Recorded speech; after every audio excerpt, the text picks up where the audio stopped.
This video will help you fall asleep and relax. But before we begin, let me know in the comments what city you're tuning in from and what time you're watching this. Now, subscribe, get comfortable, and let's begin. Story 1. The man in question is 24-year-old YouTuber Randy Stair. He was obsessed with two things that don't often go hand in hand: the cartoon Danny Phantom and the Columbine tragedy. Although this should have raised red flags, as Randy's descent into madness went unnoticed by those around him, nothing would stop him from becoming a mass killer. Randy first became interested in YouTube in 2008, creating a channel called Pioneer Productions. His early content seemed pretty normal: let's plays and skits with a toy frog and a stuffed whale. He rubbed shoulders with popular creators in YouTube's early days, even being mentioned in a Ray William Johnson video and claiming that Fred had liked one of his videos. He was also friends with Plasma Mastodon, a YouTuber who had a controversial legacy. But over time, his videos started to change. Randy became fixated on Danny Phantom, a Nickelodeon cartoon following Danny Fenton, a human-ghost hybrid. This obsession was especially centered around a character named Ember McLean. Randy was so attached to this character that he said it sparked something inside him. Something more than a mere crush. Something that changed him. His interest grew to the point where he created his own characters, and even an animated series inspired by Danny Phantom, which he called Ember's Ghost Squad.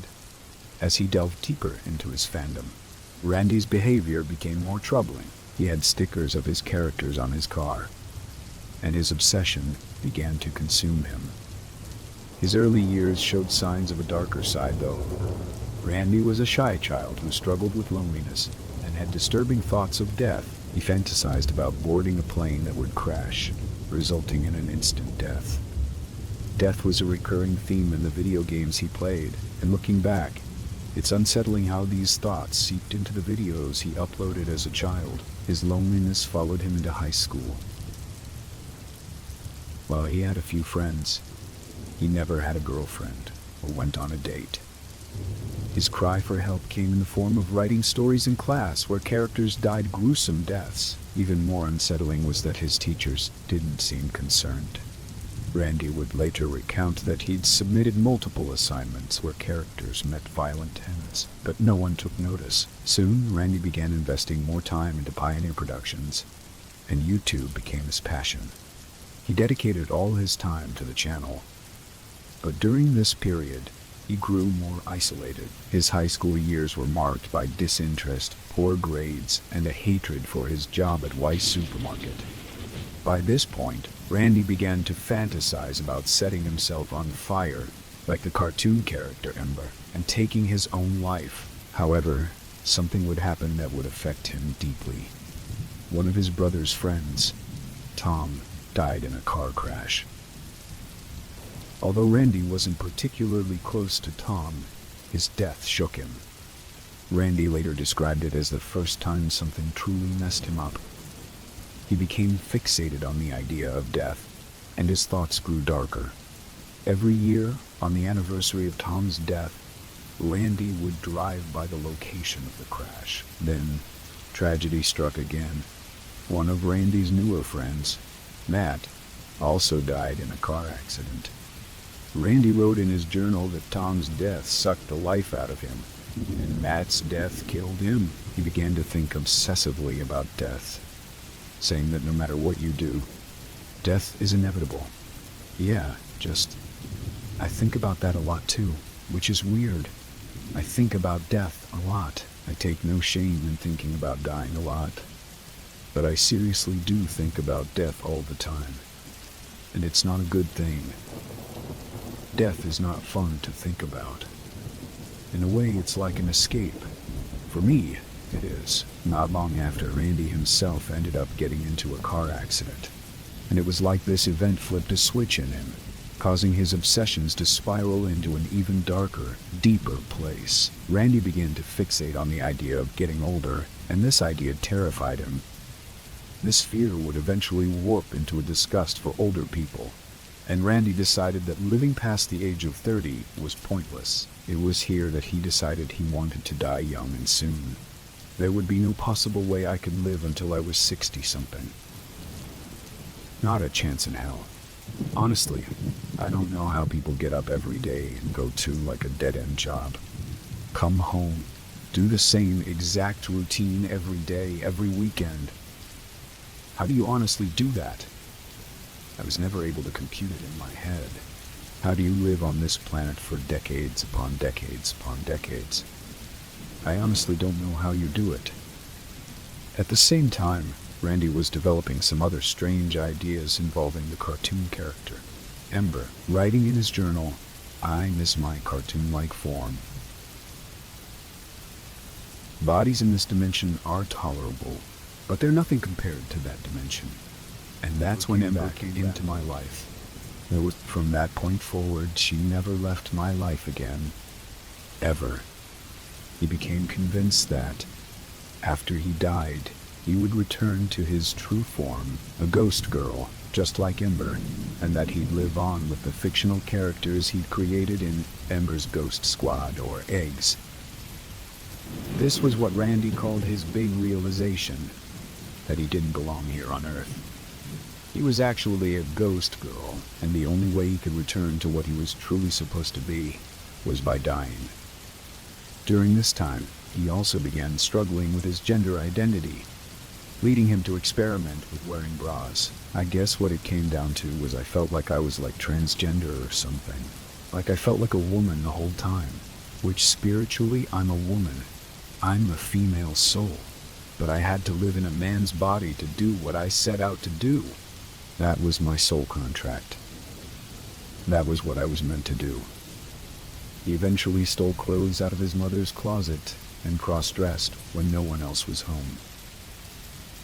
I was cross-dressing ever since high school. When you guys would go to your bowling leagues and Jeremy would go with you, I would either film a YouTube video, back in early high school, 9th, 10th, 11th grade. I would pretty much always film a YouTube video between 9th and 10th grade on every Wednesday when you would go out the door.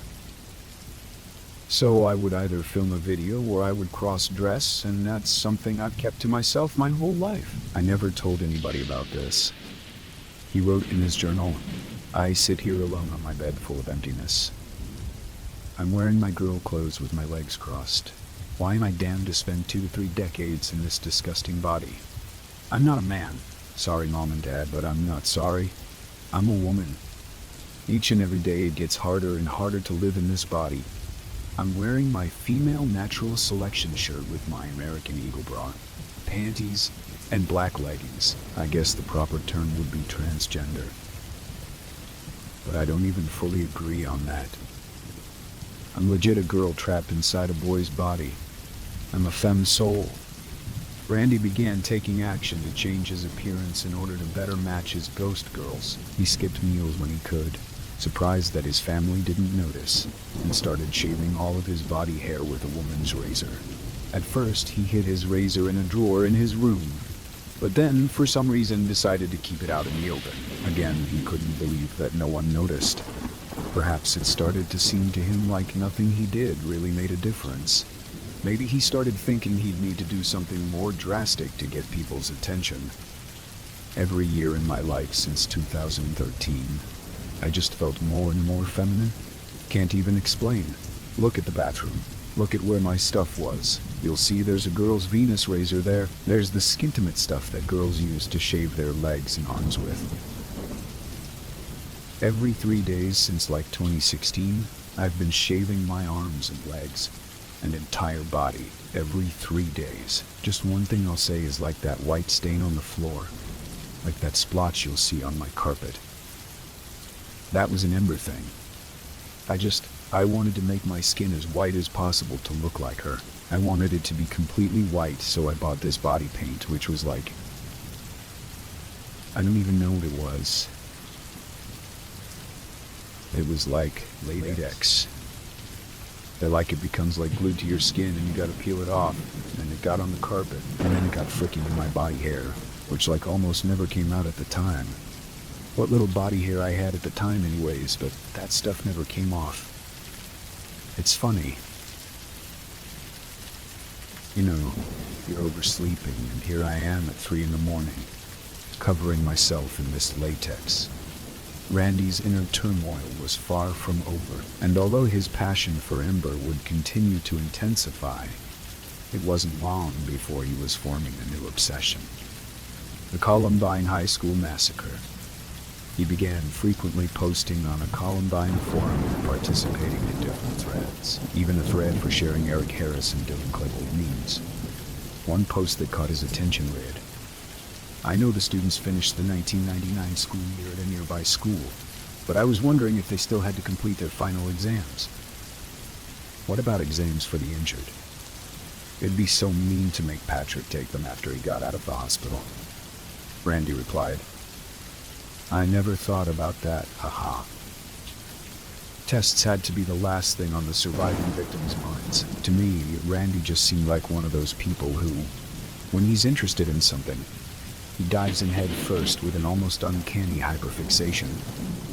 But unfortunately, none of his obsessions were healthy, and now Randy was starting to get ideas. He was also starting to feel increasingly lost in life. During a live stream from 2014, 3 years before his plan, Randy suddenly announced, to the dismay of his fans, that he wouldn't be around much longer and would probably be leaving YouTube for reasons he couldn't state. "I'm not leaving right this second. It could be a little bit longer than that. I don't have anything set in stone or anything like that. It's just like I'm leaving in like a year."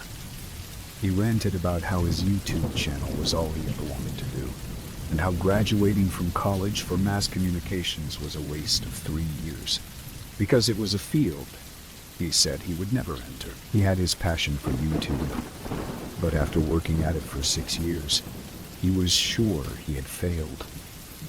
Having to accept this and figure out a different way to earn money seemed quite difficult for him.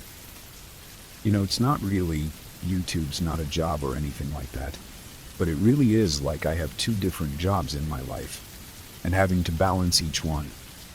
The one I care about most is YouTube, but it's not a job, and literally all my time goes into the YouTube channel. I just can't deal with everything anymore. He also talked about how much he hated his job at the supermarket, but he had to keep it for the money. Supermarket 4 years. I'm about to set the place on fire. Right now, that's my only source of income, and I'm not making a lot. I wish I could just do this forever. I wish I could just interact with viewers, do videos, but life doesn't allow that. He also alluded to something extremely telling.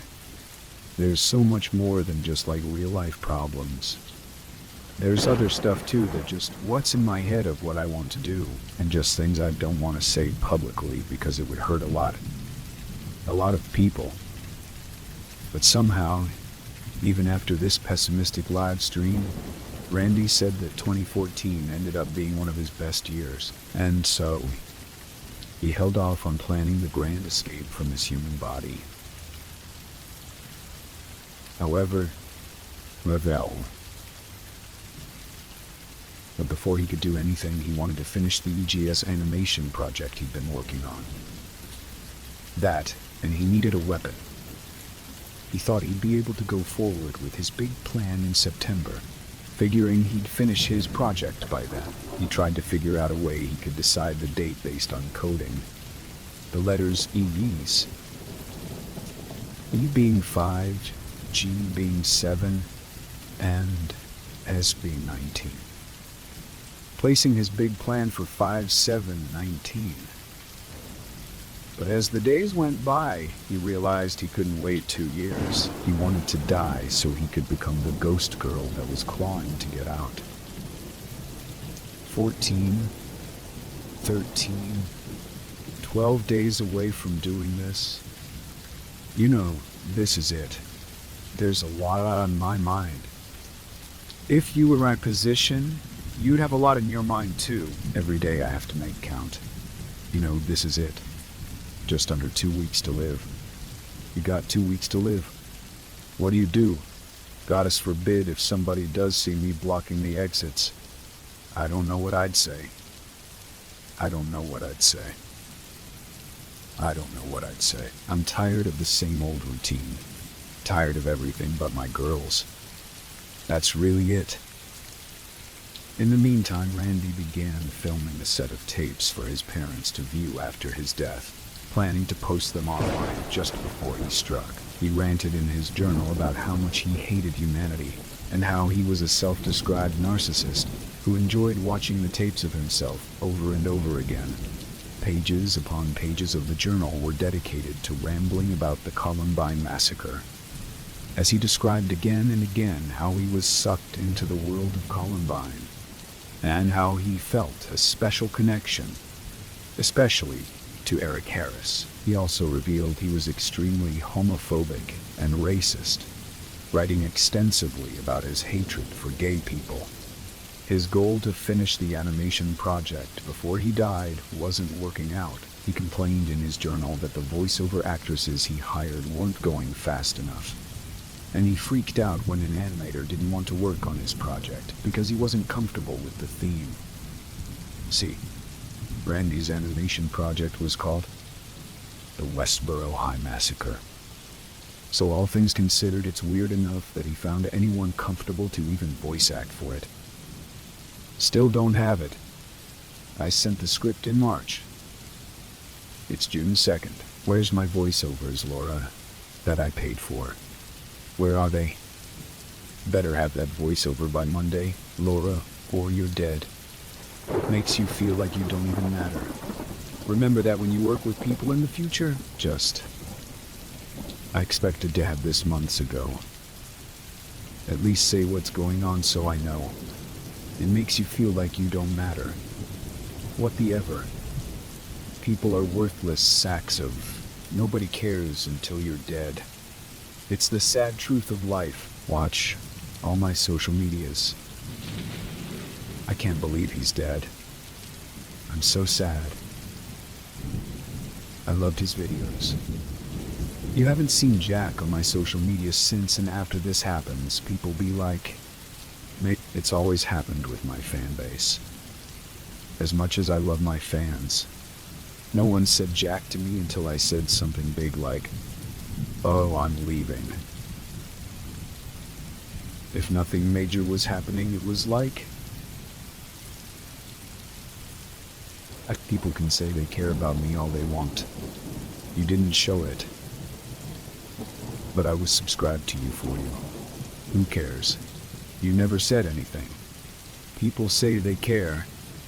It's too late now. But eventually, everything fell apart with the people he was working with. His project was stuck, and he decided he'd had enough. That he couldn't wait any longer. He purchased 2 shotguns, writing in his journal, "You were a fool to trust me with that shotgun. Oh, mother. If only you realize you just signed my death warrant by taking me to that gun shop." That just happened. That just happened. Oh my goddess. Oh my goddess. I'm armed. I got it. I am armed. Got it. So that also put me like on the clock here, because it's like he's been trying to look for other places to work. The way I see it, I can just barely have enough time to do all this within 4 weeks. I want it to be the night of June 9th. I can't tell my parents that I have 2 shotguns now. They know I have the one, but then if they see that I have the exact same gun, but 2 inches shorter on the barrel, they'd be like, why do you need that? Why do you need that? And that's when it starts to get into like personal stuff.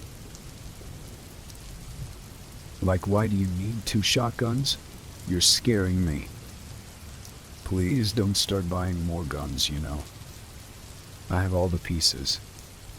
I'm just waiting on getting some eyeliner. So far, it's been okay. I've gotten the occasional like, why are you obsessed with this Columbine? But other than that, virtually nothing. I don't think people would actually think I would actually consider doing something like this. He took target practice videos in what appeared to be his backyard with someone else holding the camera and filming him. It makes you wonder who exactly was filming him and how they couldn't have realized something was about to go very wrong, especially taking Randy's shirt into consideration. Randy began to deliberately deliver notes that he was planning something, and the date for his plan was June 7th. He was not being very subtle at all, but still, nobody seemed to even care.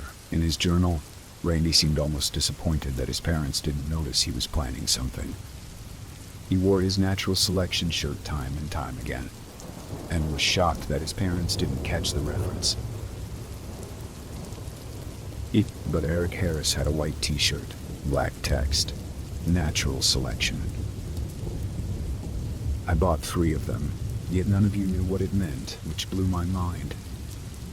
I didn't want to tell you that, so I kept that under wraps. He wrote, "How she hasn't questioned me or seen the signs is beyond me. Looking back now, you might realize, geez, I don't know how I missed it. You might just start having flashbacks in your head of certain things, like certain situations where it's like, wow, that was one of them. Or there was a warning sign right there." He wondered in his journal if he would have fangirls who would obsess over him. "That'd be great," he wrote. He began tweeting a series of alarming messages not only on his main Twitter account, but on the variety of alternate Twitter accounts he had created to roleplay or pretend to be his characters. I wrote all this dark, brutal, morbid, grim stuff into my videos and people ate it up and they loved it. They didn't realize that I actually meant it all. I started posting on all my social media how I really felt. Ember was always there in this dark place.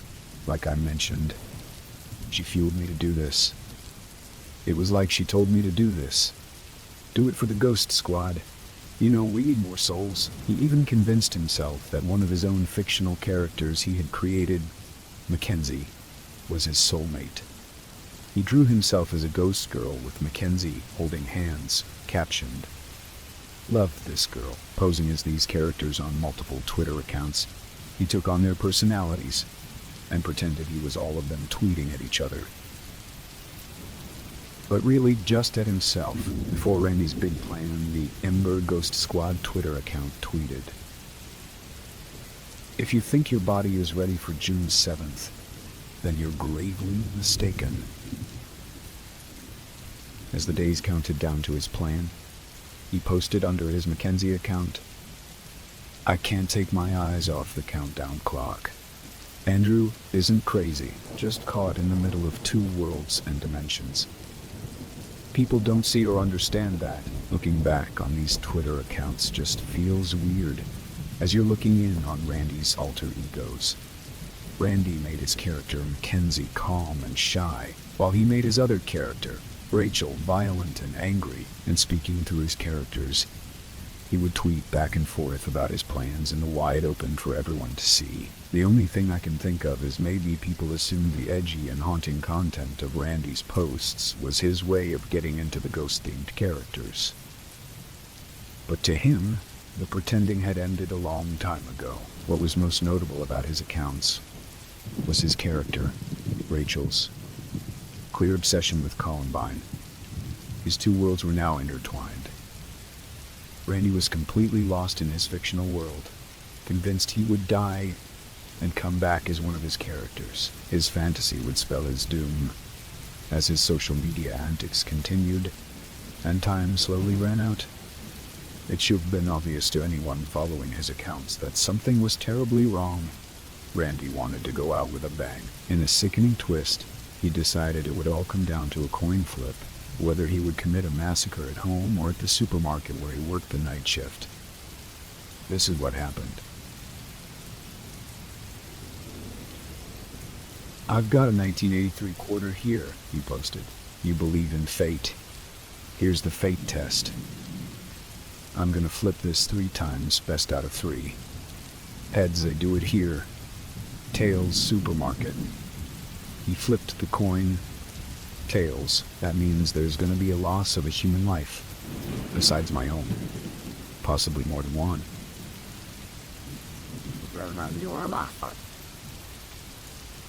I'm ready to die, Randy wrote.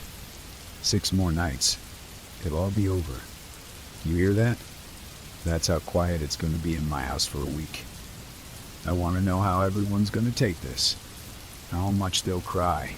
How long they'll cry for. On June 1st, 2017, Randy posted that he would need the help of his fans the following Wednesday night, as he planned to broadcast it live on Facebook. Something's gonna end the stream, he wrote. It's gonna get cut short. It's gonna get flagged, reported. Whatever. In his message on June 2nd, Randy mentioned the Westboro High Massacre video he'd made, which he promised would be released on June 7th. In 4 more nights, your whole lives are gonna be turned upside down because of me, Randy wrote. I want that supermarket to be closed for a month. It's gonna be a crime scene. He spoke with a calm, chilling tone, telling his fans that for him, things like the Frozen song Let It Go made him cry, while the tragedy of his own situation didn't move him in the same way. I'm gonna be dead before next weekend. I'll be dead. Legit dead. This is it. At 3 a.m. on June 7th, Randy took a strange and eerie video of the Weiss Market, the place he worked for 7 years. He scouted the store, checking all the exit points. Later that night, he posted his final video to YouTube, showing him loading 2 shotguns, which he called the Twins, named Mackenzie and Rachel after his favorite characters. He even duct-taped the pistol grip, referencing Columbine. I've had enough of this putrid planet, he wrote. I'm gonna leave my mark. As Randy's final video continued, he practically bragged that something was going to happen. It was in plain sight and there was still time to stop him. But no one did. I started talking to a girl online, he said. I told her about the shotgun. She was one of the only 2 people I told about it. Clearly, something dark was about to happen. But I have to warn you. What happens next is extremely disturbing. The next day, in the early morning hours of June 8th, 24-year-old Randy was working his night shift at the store. He and 4 other employees were stocking shelves and getting ready to close. It was well past midnight, and the store was quiet. Everyone was tired, but they wanted to finish their work and head home. None of the other employees noticed that Randy wasn't actually doing his job. Instead of helping close the store, he was creeping to each of the exits and barricading them with pallets, trapping everyone inside. This calm, calculated preparation is especially chilling because there were so many chances to second-guess the plan, to turn back before it was too late. But Randy took none of them. He casually walked to the emergency exit and pushed a pallet in front of the door before going back to cleaning. When he paused again, none of his co-workers thought anything of it, especially since he was on his phone. What they didn't know was that Randy was sending out videos and posts detailing his plans. One of his Twitter accounts uploaded videos titled Journal, Digital Set, and most concerningly, Suicide Tapes. At 10:00 p.m., he tweeted as Mackenzie, I hope we were able to get you through the day. I always hate goodbyes, but it's more like see you later. Thank you, Mackenzie. Just before 1:00 a.m., he tweeted as Rachel. Me and Andrew were going to give the world a little insight as to what really lurks around in the shadows of your everyday lives. Once he was sure the videos and tweets were up, Randy began his sinister plan. But his unsuspecting co-workers had no idea they were trapped in a nightmare. Around 1:00 a.m., with the back exits all blocked, Randy marched to the main entrance and locked the doors, barricading them with another pallet. Then he pulled out the 2 pistol-grip pump-action shotguns he had hidden in his duffel bag. Randy had brought 2 guns, just in case one jammed or broke down, ensuring nothing would stop his gruesome plan. Eerily calm, Randy walked through the store, shotguns ready. The details of what happened next are debated, as news accounts differ from what one of the employees says. I'll tell you everything so you can make up your own mind. But be warned. What happens next is terrifying. In the store with Randy were 25-year-old Victoria, 47-year-old Brian, 63-year-old Terry, and 25-year-old Kristan. According to Kristan, she and Victoria were in the same aisle, working together to restock. Both girls had their headphones in, with Victoria's music cranked up and Kristan's a little lower. The two were joking around when Victoria went further down the aisle to grab another stack of labels, unaware of what was about to happen. I don't hate Victoria, but you gotta go, Randy had written earlier in his journal. Suddenly, Kristan heard popping sounds followed by a thud. Unaware of what had happened, Randy had just shot Victoria. He wounded her across the chest, and as she tried to run, he shot her in the back of her skull. Kristan's world turned upside down when she turned to see Randy standing at the end of the aisle. The guns in his hands, and Victoria lying on the ground between them. Randy fired a few more shots into Victoria before looking up and locking eyes with Kristan.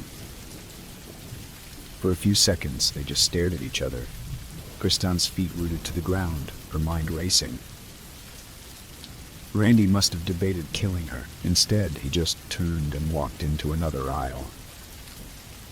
This part of the story differs between accounts. Kristan says she made eye contact with Randy after he shot Victoria, which is disturbing. However, other reports suggest that Kristan never heard the gunfire at all. CCTV footage allegedly shows that after shooting Victoria, Randy loomed behind Kristan.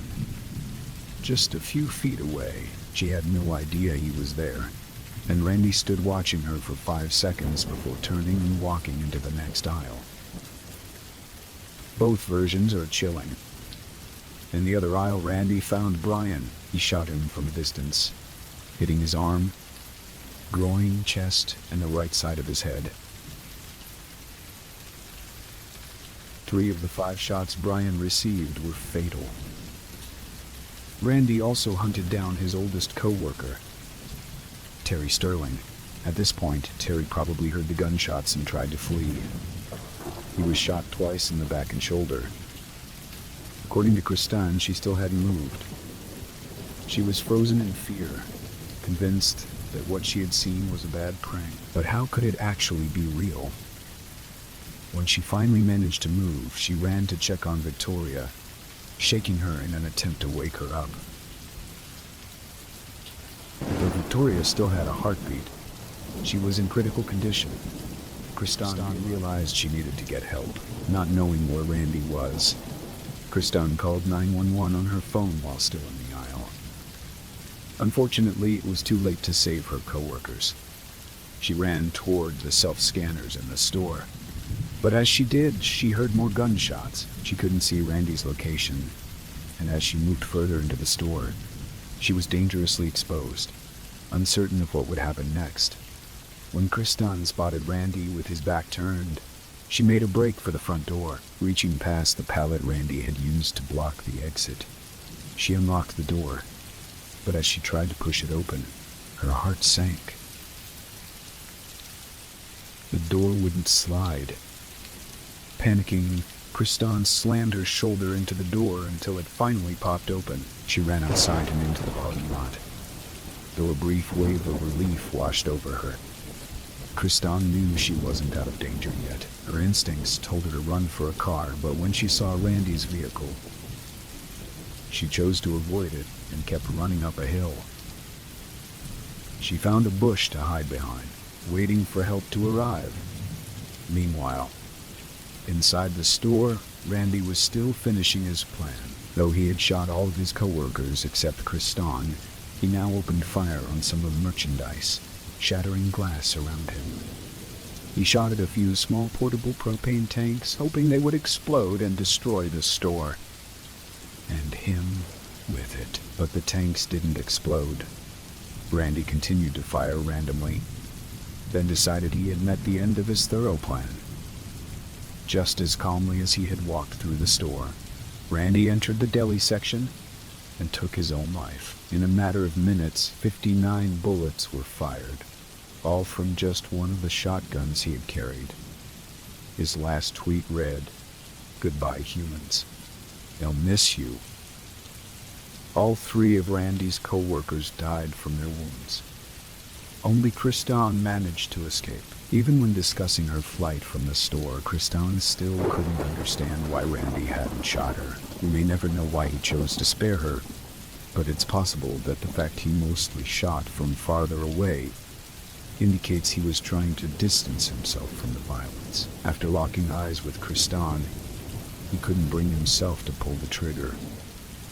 In the aftermath of the attack, investigators tried to understand Randy's motive. They searched his home and found 7 boxes of 12-gauge shotgun ammunition, shooting goggles, ear protectors,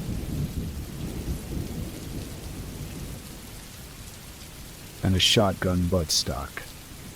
They also seized his notebooks,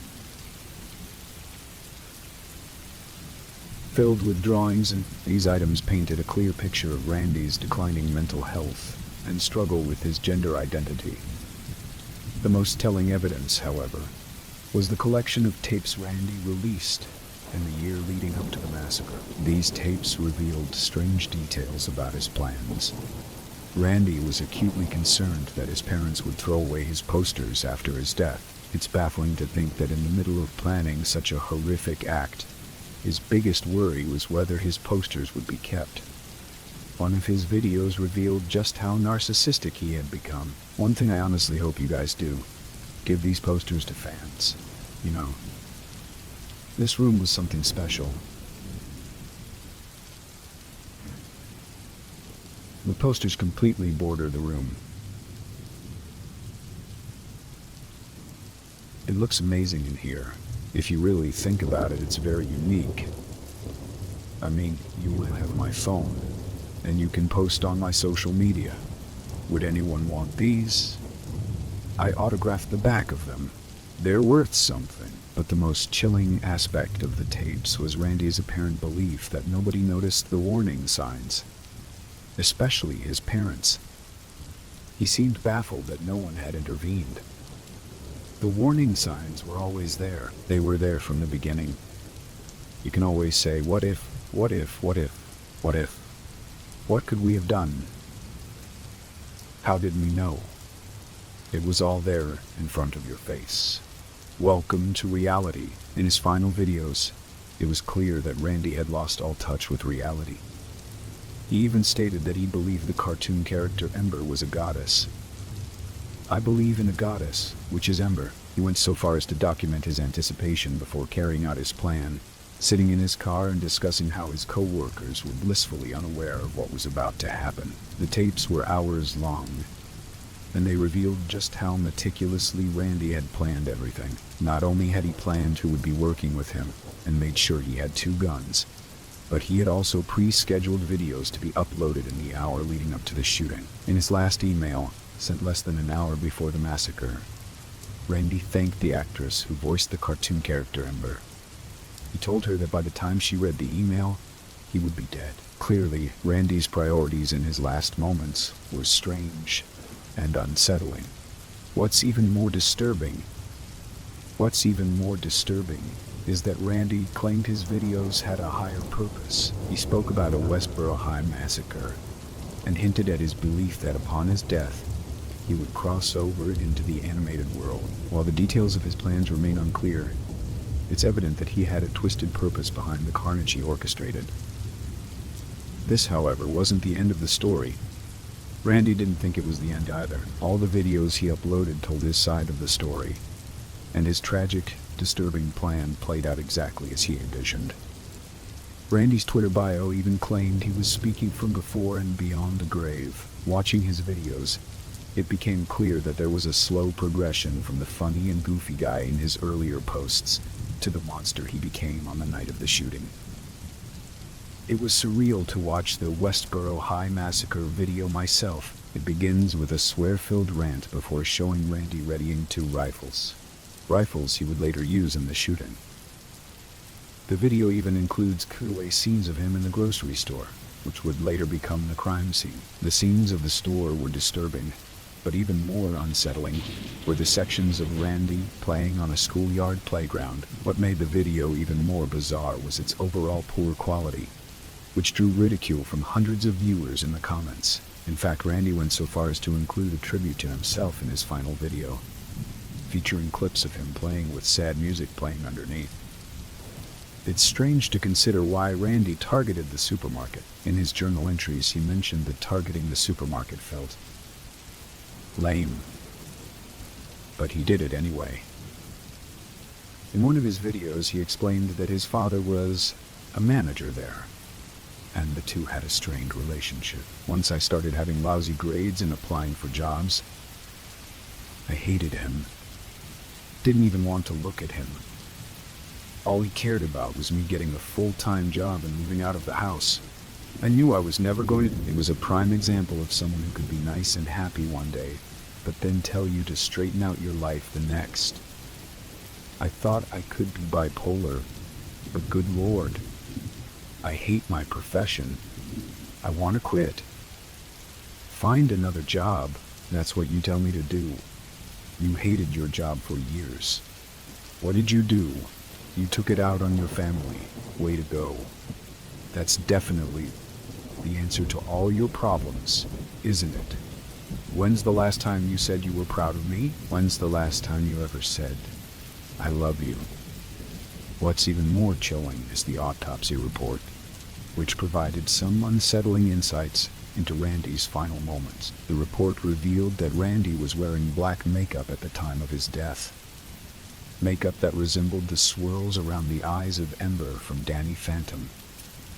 Underneath his regular clothes, Randy was also wearing women's clothing, but the most disturbing discovery was that Randy had 372 milliliters of diphenhydramine in his system when he died. For those who don't know, diphenhydramine is Benadryl, and taking more than the recommended amount can be fatal. Randy had ingested far more than the maximum safe dose. As soon as I saw this, I realized that Randy must have been suffering from an overdose that night. His vision would have been blurred. He might have felt confused, unsteady, or drowsy. And, most startlingly, he could have been experiencing seizures or hallucinations. It's possible that he was seeing or hearing things. While we can't know for certain why Randy took such a dangerous amount of Benadryl, one theory is that he might have wanted to ensure he wouldn't back out of his plan. Some have speculated that he may have even been hallucinating the character Ember that night. In a 2018 interview, Kristan spoke about her experience. She emphasized that Randy was suffering from a mental illness, and that the person who carried out the shooting was not the man she and her co-workers had known. It was someone entirely different. After speaking with other employees, Kristan said everyone agreed on one thing. They never saw this coming. Perhaps that's the scariest part of this story, whether it was a slow, inevitable buildup or a sudden snap. No one saw the hidden demons beneath Randy's quiet, unassuming demeanor until it was much too late. While nothing can undo the tragedy, maybe this case serves as a lesson about the warning signs that could help us recognize when someone is a danger to themselves and others. Story 2. If you walk through a certain rundown inner-city area located in a working-class northern town, there's a chance you'll stumble across a terraced street like none other. I say there's a chance, but in reality it's a slim one. That's because, technically speaking, Purgatory Street does not exist, at least not in our plane of existence. You won't find it on any maps, and none of the locals will speak about it with outsiders. There are only whispers of its existence in the back rooms of working men's clubs, bingo halls, and greasy spoon cafes. It's taken on a life of its own, however, becoming an urban legend across the towns and cities of the north. with rumors eventually reaching people like me through obscure internet forums. I regard myself as an amateur urban explorer and paranormal investigator.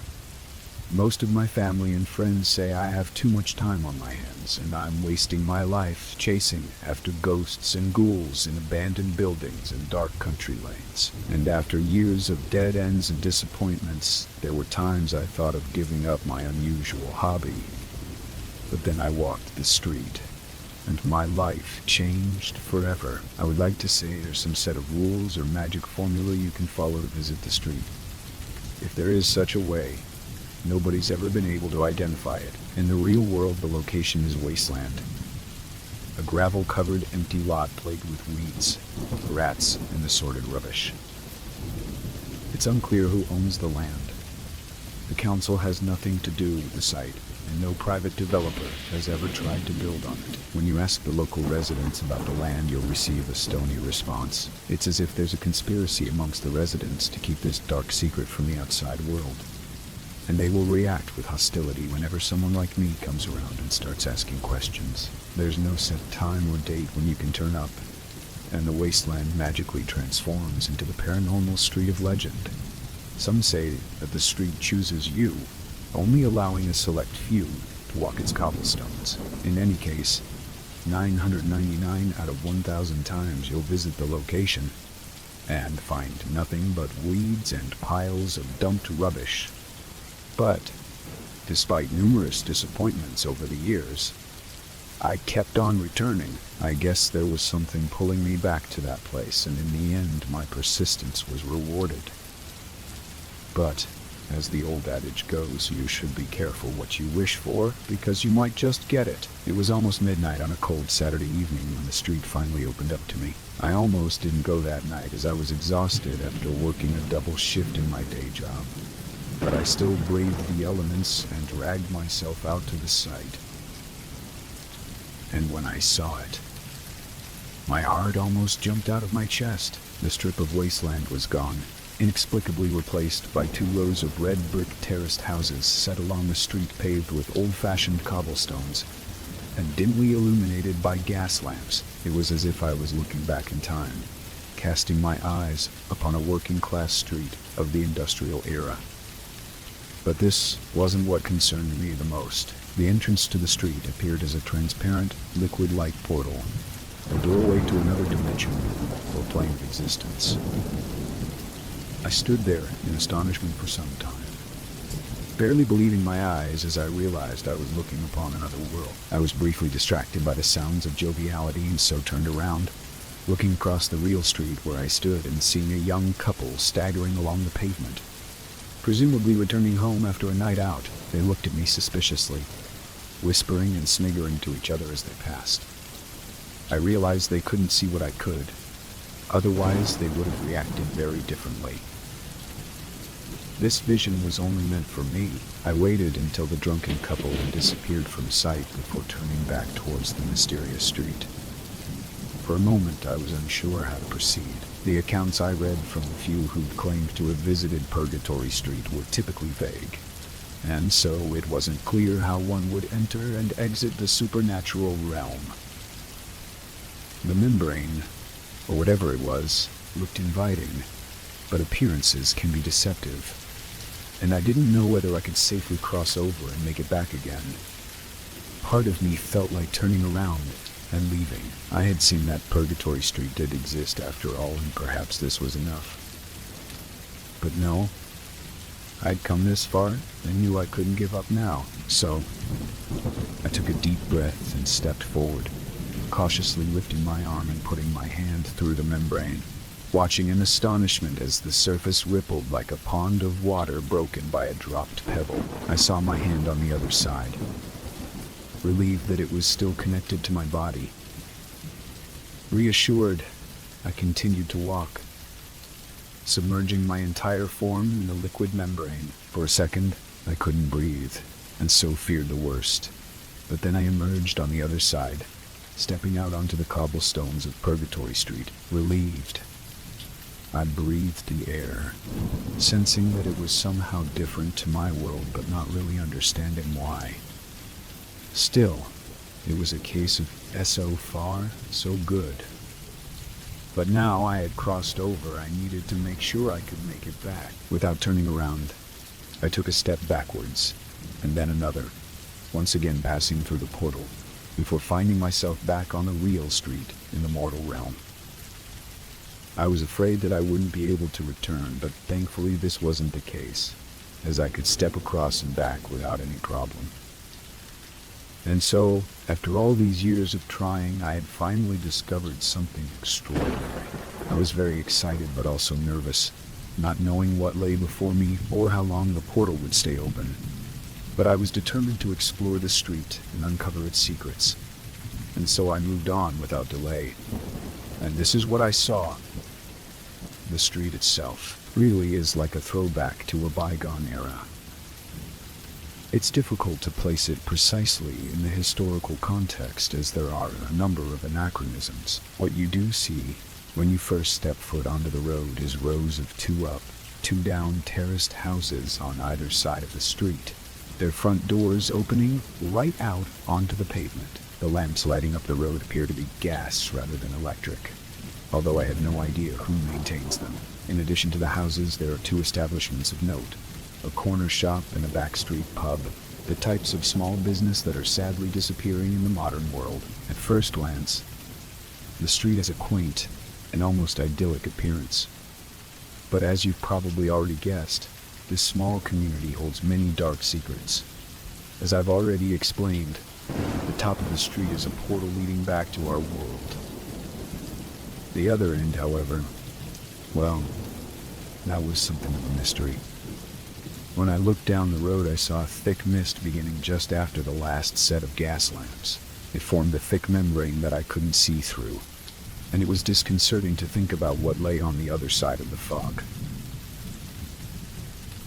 But this was a problem for later. I walked cautiously down the dimly lit street, feeling increasingly uneasy as I progressed. I had the feeling I was being watched by hostile eyes. And when I looked to the windows of the houses, I swore I could see the dark outlines of shadowy figures standing just behind the curtains. I jumped when I saw a set of curtains twitch as a face emerged from the darkness. A ghostly white, almost inhuman face with black, shark-like eyes staring out at me. I recoiled in horror but couldn't look away. It was as if those devilish eyes were holding me in a trance. And against every instinct in my body, I found myself slowly walking towards the window, listening intently as the creature whispered softly through the glass. It repeated the same line over and over again, its red lips emitting a low and unnatural voice. "You don't belong here, you don't belong here. You do not belong here." It screamed so loudly the 3rd time that I fell backwards onto the cobbles, landing heavily as the creature cackled cruelly at my misfortune. I glanced at the portal entrance and for a moment considered fleeing back to my own world, but I didn't. In the tales I'd heard and read, paranormal realms such as these were often protected by a harbinger, a supernatural entity tasked with scaring off visitors from the mortal world. They would go out of their way to frighten the likes of me, but the stories say they can't do us any physical harm. I hope the accounts were correct and summoned the courage to stand up and face the beast. "Leave this place," the creature snarled. "No," I replied defiantly. "Not until I'm finished."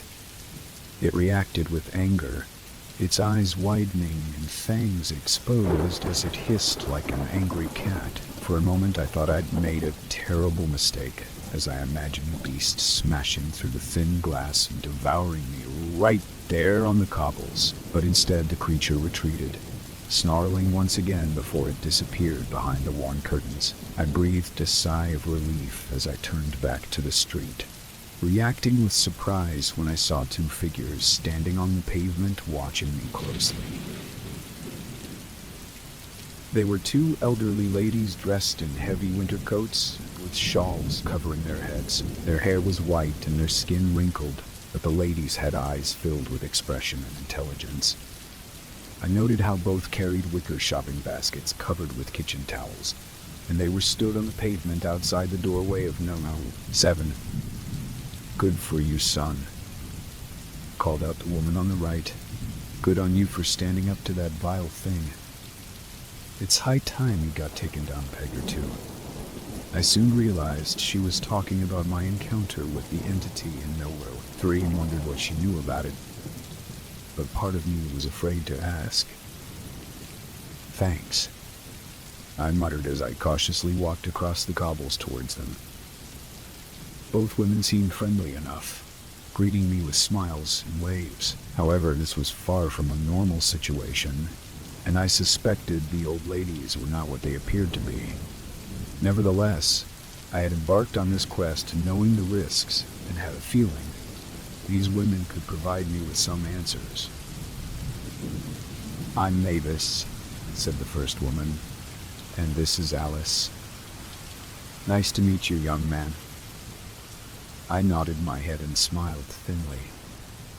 "Good to meet you both. Do you live on the street?" I inquired. Mavis laughed before replying. "Oh yes, young man, we've lived on the street for a long, long time. Not much happens around here without us hearing about it." I nodded my head in understanding. Mavis and Alice reminded me of neighborhood gossips. The types who would always be standing on the street corner and watching all the comings and goings. "You're not from around here, son, are you?" asked Alice, even though she surely already knew the answer to her question. "No," I replied hesitantly. I replied it towards. Alice nodded her head in apparent understanding. "Ah, you're from the other side. It's been a long time since we've had anyone visit from over there." I expected follow-up questions, but instead Mavis and Alice shared a look, and I saw a terrible sadness in their eyes. A tense pause followed before I broke the silence. "So, do you like living here?" It was a stupid question, but evoked a response nevertheless, as both women began an animated conversation while almost forgetting I was there. "This used to be a nice street." "Not anymore," Alice exclaimed, her old eyes lighting up with a mixture of passion and anger. "There was a time you could leave your doors unlocked and walk alone after dark." "No longer, I'm afraid." "Oh yes," Mavis agreed whilst nodding her head. "It's all gone to hell. That Mr. Smith in No. 13, you know he beats his wife and kids after he's been on the drink." "Shameful," her friend answered. "And that's not the half of it. What about Sally in the pub? Don't get me wrong, it's a terrible tragedy what happened to her, but now she's really lost the plot." "You're right there. And what about Mr. Rashid?" "He used to run a respectable business, but there's something very strange about that man. I won't be patronizing his shop again, let me tell you." "Me neither. And don't get me started on that young hoodlum from No.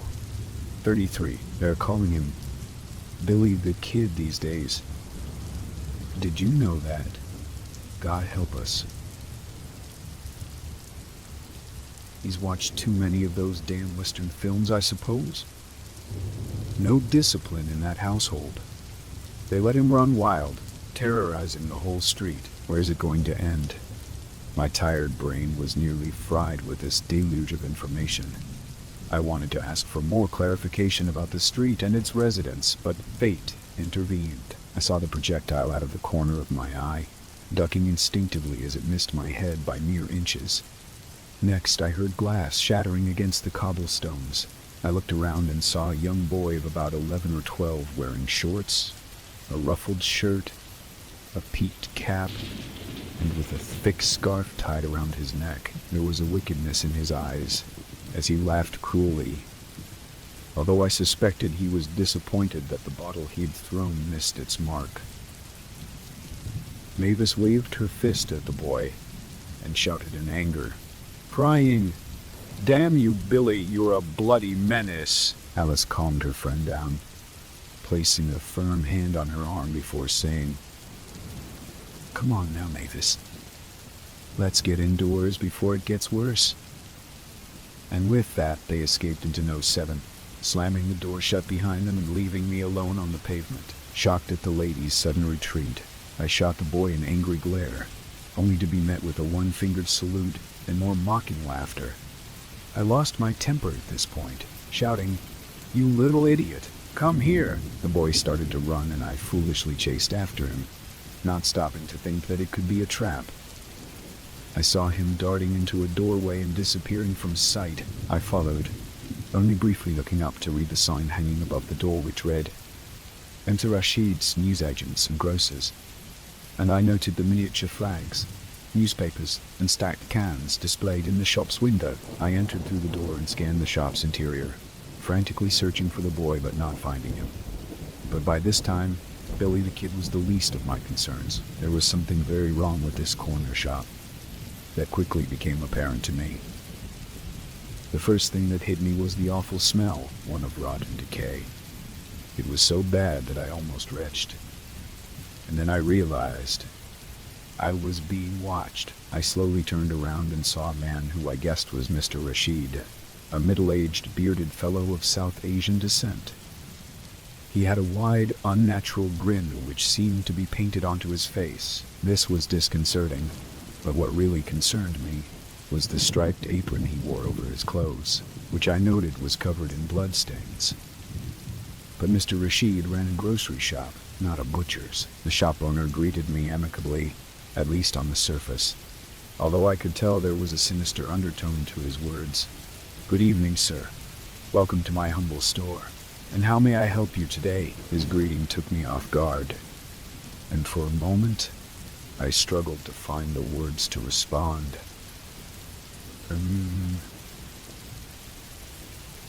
I saw a young boy running in here. He threw a bottle at me on the street. Did you see him come through here? Mr. Rashid shook his head, his smile never faltering as he answered, "Goodness gracious. No, sir, we don't allow troublemakers in this establishment, but since you're here, why not take a gander at our fresh produce and see if there's anything that catches your eye? I guarantee we have the best prices in town." I almost laughed as I looked around the store's interior, soon realizing why it smelled so bad in here. Far from being fresh, Mr. Rashid's stock was in a state of decay. The fruit and vegetables brown and rotten, and the milk sour and curdled. In fact, the entire shop interior was in complete disarray, with the ancient newspapers yellow and crumbling, and the label-less cans dented or smashed open. Amazingly, Mr. Rashid seemed totally oblivious to the mess, smell, and general chaos as he continued to stand behind the till with that inane grin on his lips. But I sensed there was worse to come, a terrible secret yet to be revealed. The stench grew worse as I walked down the aisle and towards the back of the store. I spotted an ancient white refrigerator which I guessed was out of order, because my nostrils were hit by the new odor of rotting meat as I approached it. I turned to see Mr. Rashid watching me, a nervousness now evident behind his otherwise amicable expression. "What's inside here?" I asked hesitantly. The shop owner's smile faltered for the first time as he answered, "Take a look inside if you so wish." I didn't want to open that fridge door, not really.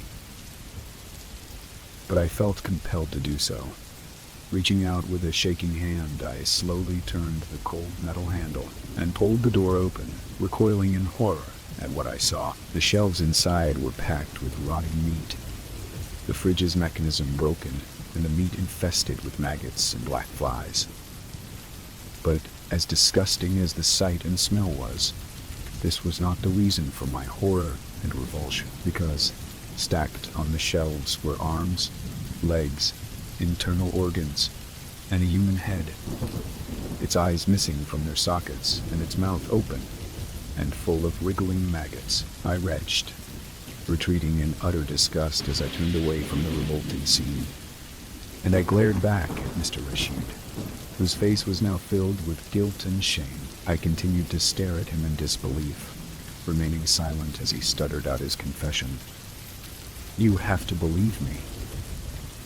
I'm not a murderer. I never meant for this to happen. He wiped the sweat off his brow before continuing. I came to this country with good intentions. To start a business and raise enough money to bring my family over. But the pressures, the loneliness, it was too much for me. He pointed angrily towards the dismembered corpse in the fridge. This man broke into my shop late one night. He lowered his head, no longer able to meet my eye. I knew the police were near me, so I vowed to get rid of the body.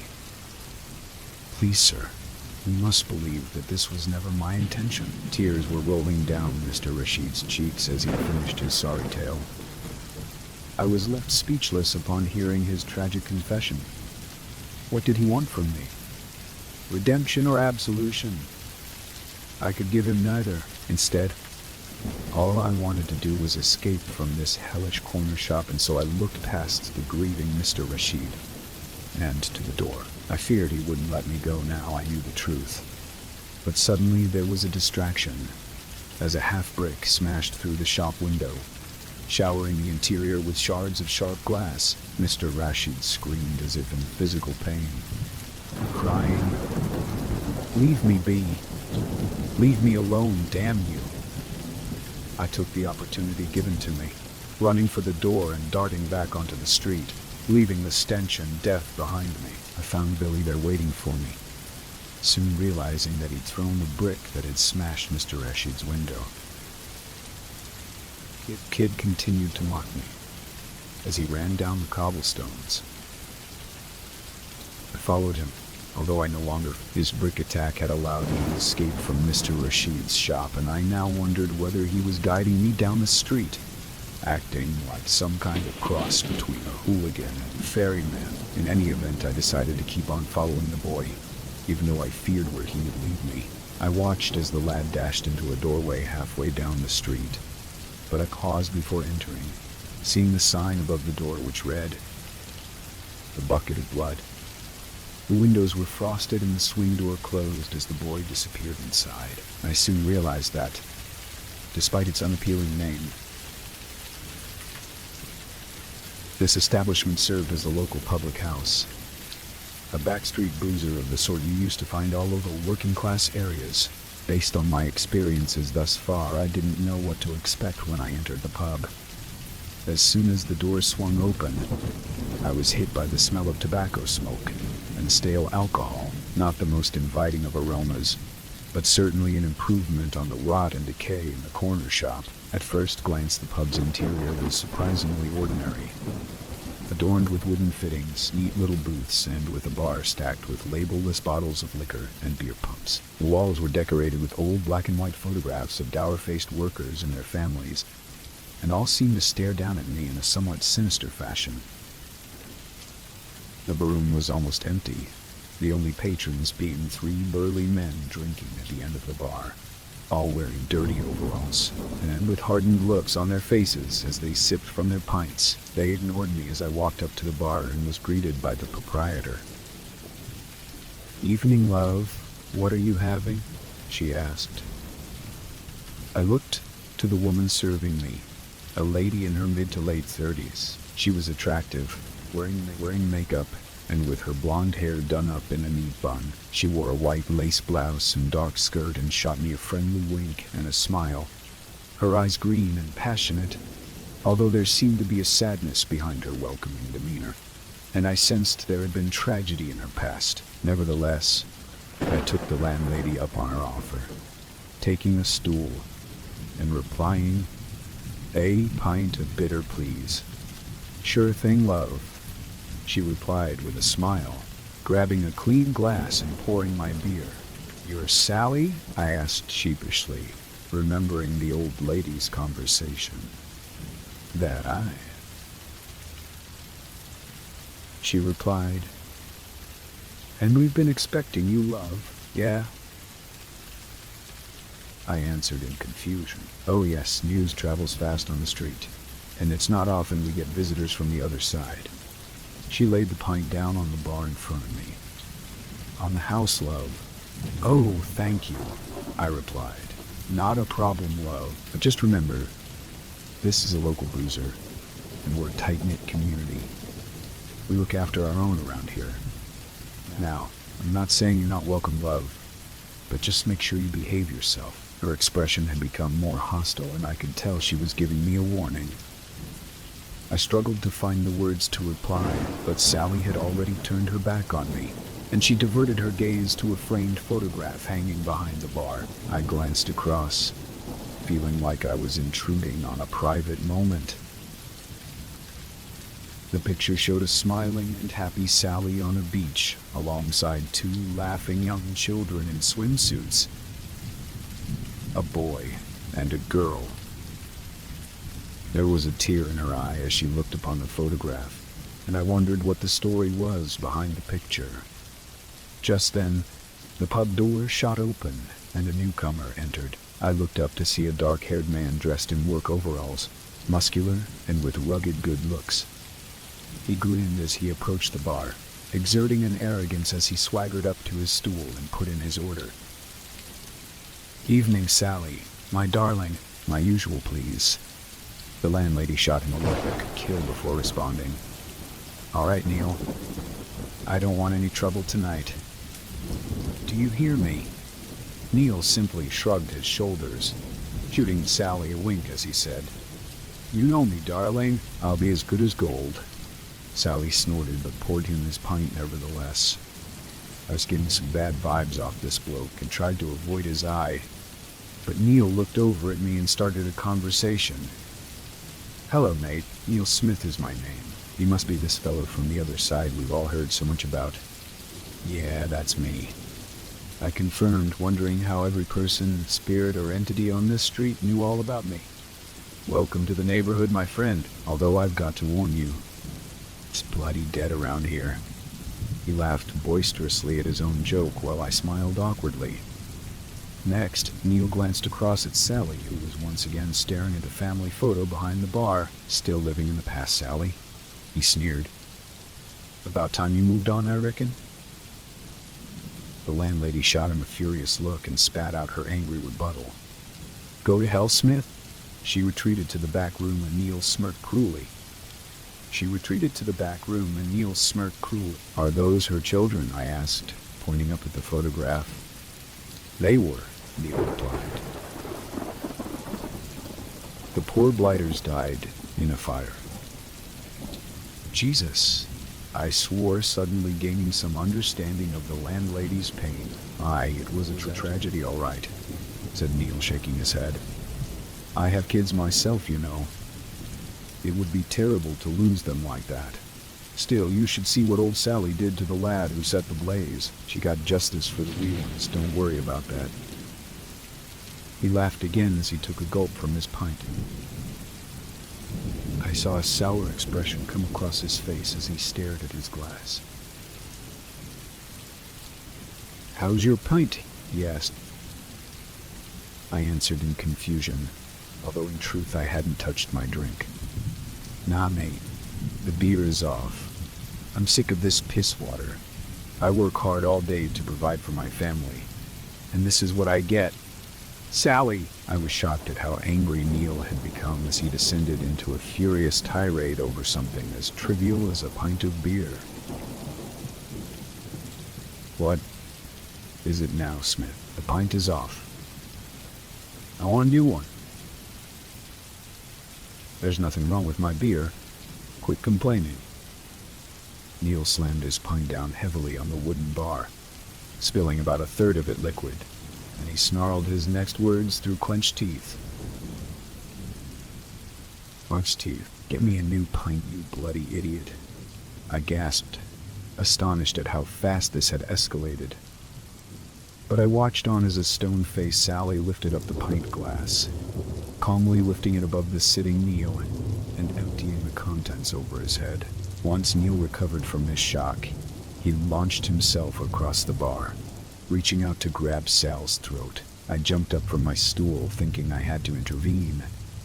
But a moment later, Neil was grabbed roughly by the trio of drinkers, would suddenly jumped up from their seats, and the men started beating the living crap out of Neil, punching and kicking him without mercy as his blood and teeth spilled onto the wood floor.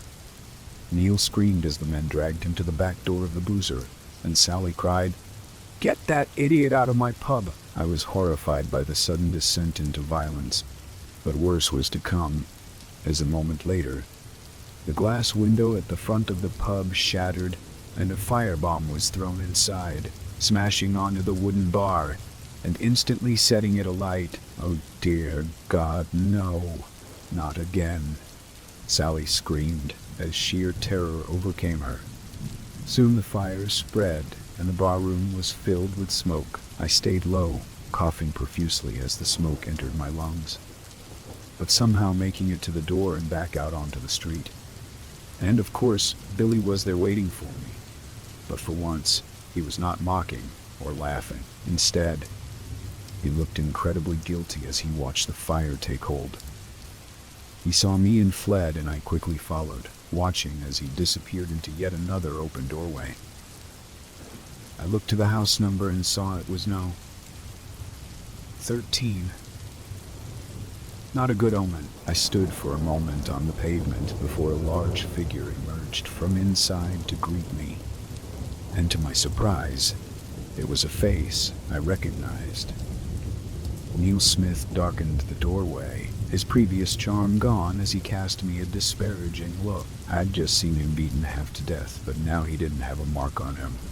What's more, he didn't mention anything about our previous encounter, only minutes before, although he did appear to recognize me. "Here you are then," he said without enthusiasm, barely concealing the hostility in his voice. "You best come in then.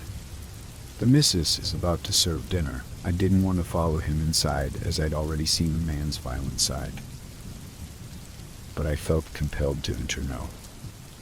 13 and face whatever horrors lay inside. What I found surprised me, because I was confronted by an oak dining table where a family sat waiting to eat. There was a boy of about 14 or 15, and a girl under 10. Both bore a passing resemblance to Neil Smith, and so I assumed they were his children. The two children looked up at me suspiciously as their father took his place at the top of the table. No introductions were made, and I felt uncomfortable in their presence. My feelings of discomfort only increased when Neil's wife walked in from the kitchen holding a heavy copper pot in both hands. She was a young woman, with long dark hair and a pretty face, but she looked tired and bedraggled. Mrs. Smith reacted with shock once she saw me, jumping and almost dropping her pot. She nervously looked to her husband and asked, "Who's your friend Neil?" Her husband glared at me as he replied, "He's a visitor from the other side." "Oh!" His wife replied, as if this one up, "Well, you best sit down then." I took a chair at the end of the table, watching nervously as Mrs. Smith opened the cooking pot, using a ladle to dish out a stew of boiled meat and potatoes. I thanked her as she piled the food on my plate. It did not look appetizing. The stew could be made from offal and cheap cuts. Besides the gruesome scenes I'd witnessed in Mr. Ashett's shop, and I'd lost whatever appetite I might. Thankfully, no one seemed to care that I wasn't eating as the family all tucked into their food. They ate in silence for several minutes before Neil abruptly spat out a chunk of tough meat onto his plate. "Damn you, woman!" he shouted aggressively, directing his anger towards his long-suffering wife. "I work hard all day and come home to this tripe. You can't bloody cook. Can't do anything right. Why the hell did I ever marry you?" I felt the tension rising inside of the small room and feared where it would lead. Mrs. Smith winced at her husband's cruel words, but there was a spark of defiance in her eyes when she answered him. "Well, Neil, maybe if you didn't spend all our money down the pub, I could afford to buy better food." I could have cheered after hearing Mrs. Smith's witty retort, but I'd seen her husband's bad side and knew he would react with violence. To my horror, I saw his face turn red with fury as he swiped his plate onto the floor and launched himself across the table, grabbing his wife by the throat. The young girl screamed and the room descended into chaos. There was no one to stop Neil's violent attack this time. No one but me. I desperately reached out in an attempt to hold Neil back. But when my hands touched his body, I felt a surge of pain run through me, and I collapsed onto the floor in agony, paralyzed by some unseen force. Meanwhile, Neil continued the brutal attack on his wife, knocking her down and wrapping his enormous hands around her slim neck, strangling her right there on the kitchen floor. I couldn't move and couldn't look away as the horror unfolded before me. But suddenly a new figure emerged with a blade in hand, stabbing Neil in the back in a desperate attack. I looked up and was shocked to see Neil's son, the knife still in his hand as his father cried out, releasing his grip on the woman's throat and spinning around. He moved to attack his teenage son, but instead got stabbed a second time in the belly. The blood poured from his wounds as Neil's huge frame collapsed heavily to the ground. In that instant, I regained control over my faculties, jumping up and running to Mrs. Smith's side. But it was already too late as the life had been out of her, her face a ghostly shade of pale, and her dead eyes staring up at the ceiling. Her husband/murderer was still alive, however, although barely, as he bled heavily from his deep stab wounds. He looked up at me, struggling to speak his last words before he bled to death. "It wasn't me," he spluttered. "There's a demon inside of me, but now I'm finally free of it." And then he choked on his own blood and closed his eyes. My whole body shook as I tried to come to terms with the shocking violence I'd just witnessed. Instinctively, I looked to the children to see if they were hurt. What I saw was the crying girl being comforted by her older brother. He held out the bloody knife towards me, threatening me as he cried out in fury, "Damn you, outsider! You come to our home to watch our suffering. How dare you? You don't belong here. Get out before I kill you too. Get out." I looked into the boy's rage-filled eyes and knew he meant it, and so I turned on my heels and ran out the door, soon finding myself back on the street. I felt an intense shame in that moment because I knew Neil's son was right. I had made a great effort to come to this realm and see the horrors it contained. I was a tourist here while they had no choice but to live through the nightmare. I looked to the end of the street and saw Billy up there waiting on me, but the boy was no longer mocking or tormenting me.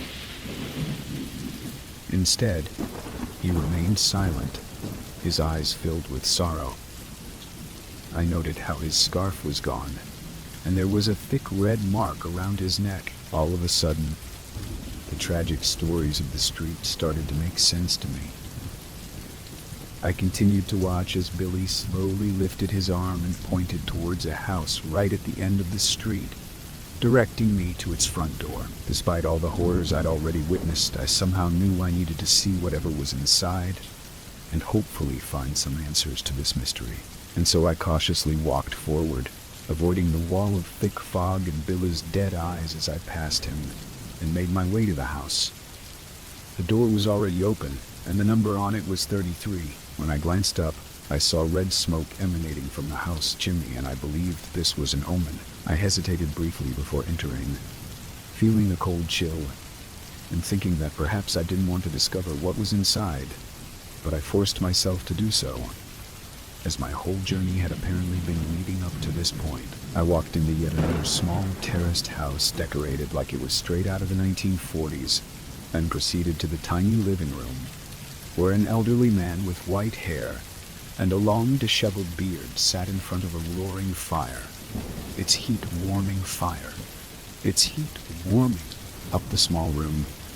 He read from a book which I quickly identified as being a copy of the King James Bible, and by his side lay what appeared to be a full-size wolf, its white fur matching the owner's beard. The beast growled aggressively at me, showing its teeth. I instinctively backed off, but the man calmed his animal with soothing words. Now, boy. That's no way to treat our guest. The wolf returned to its slumber as the man addressed me without looking up from the good book. Welcome, my friend. Please take a seat, puzzled yet intrigued. I grabbed a wood-backed chair and sat facing the enigmatic old man, watching him carefully as he continued to read from his Bible. He remained silent for some time before eventually speaking, reading a passage out loud. If we confess our sins, he is faithful and just to forgive us and to cleanse us from all unrighteousness. He slowly nodded his head, appearing deep in thought before he closed the book and rose from his armchair. Then he carefully placed the Bible on a bookcase beside the fireplace. I glanced up and noted other works of religion and philosophy from throughout history, including the Quran, the Vedas and the Torah, as well as Plato's Republic and Nietzsche's Beyond Good and Evil. There were many other works too. Some I recognized, others I'd never heard of. I imagined holy texts from long extinct religions, and perhaps philosophies from future civilizations, still to come. I didn't know who this mysterious bearded man was. A deity, or a spirit. Who could say? Regardless, I soon got the impression that he held all the answers I sought. The man saw me looking at his bookshelf and offered an explanation. Humanity has many theories on the meaning of life and what lies beyond the mortal realm. Some are partially correct, others very wrong. In truth, only those who have crossed over know the truth, and they're never coming back. He smiled thinly, meeting my gaze for the first time. When I looked into his deep, dark eyes, I felt like I was drowning. You've come far, my young friend. I must congratulate you on your tenacity.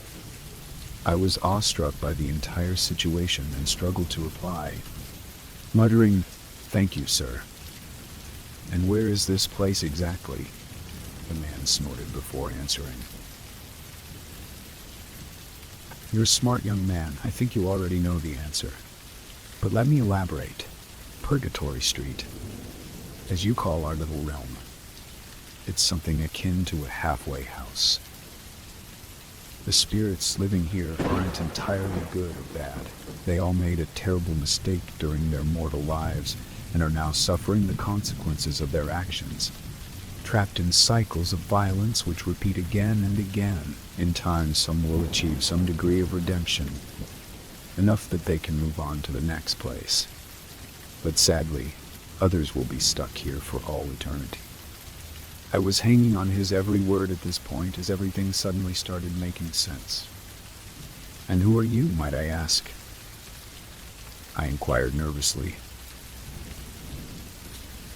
The old man laughed softly before replying. "My real name would be quite impossible to pronounce, and in any event it is not relevant. Most folk call me the gatekeeper. I sit here in this house of brick and mortar, which just happens to be located on the border between two worlds, and I do my best to keep the peace. But this isn't about me, young man. It's about you and the decision you make next." I felt a cold chill of anticipation as I realized something of great importance was coming. "You have two choices," the gatekeeper continued. "You can turn around and go back the way you came, returning to your own realm. Or what?" I prompted impatiently. "Or you can keep on walking." I experienced a further surge of emotions, and that I couldn't possibly describe it in words you could understand. The visions of the next world are something you must see with your own eyes. If you cross over, you will experience wonders far beyond your human comprehension. But there's a catch. If you choose to go over to the immortal realm, you can never come back. You will be leaving the mortal world forever. I gasped in dismay, shocked by the implications of what I'd just been told. "What should I do?" I whimpered, no longer feeling confident with my choices.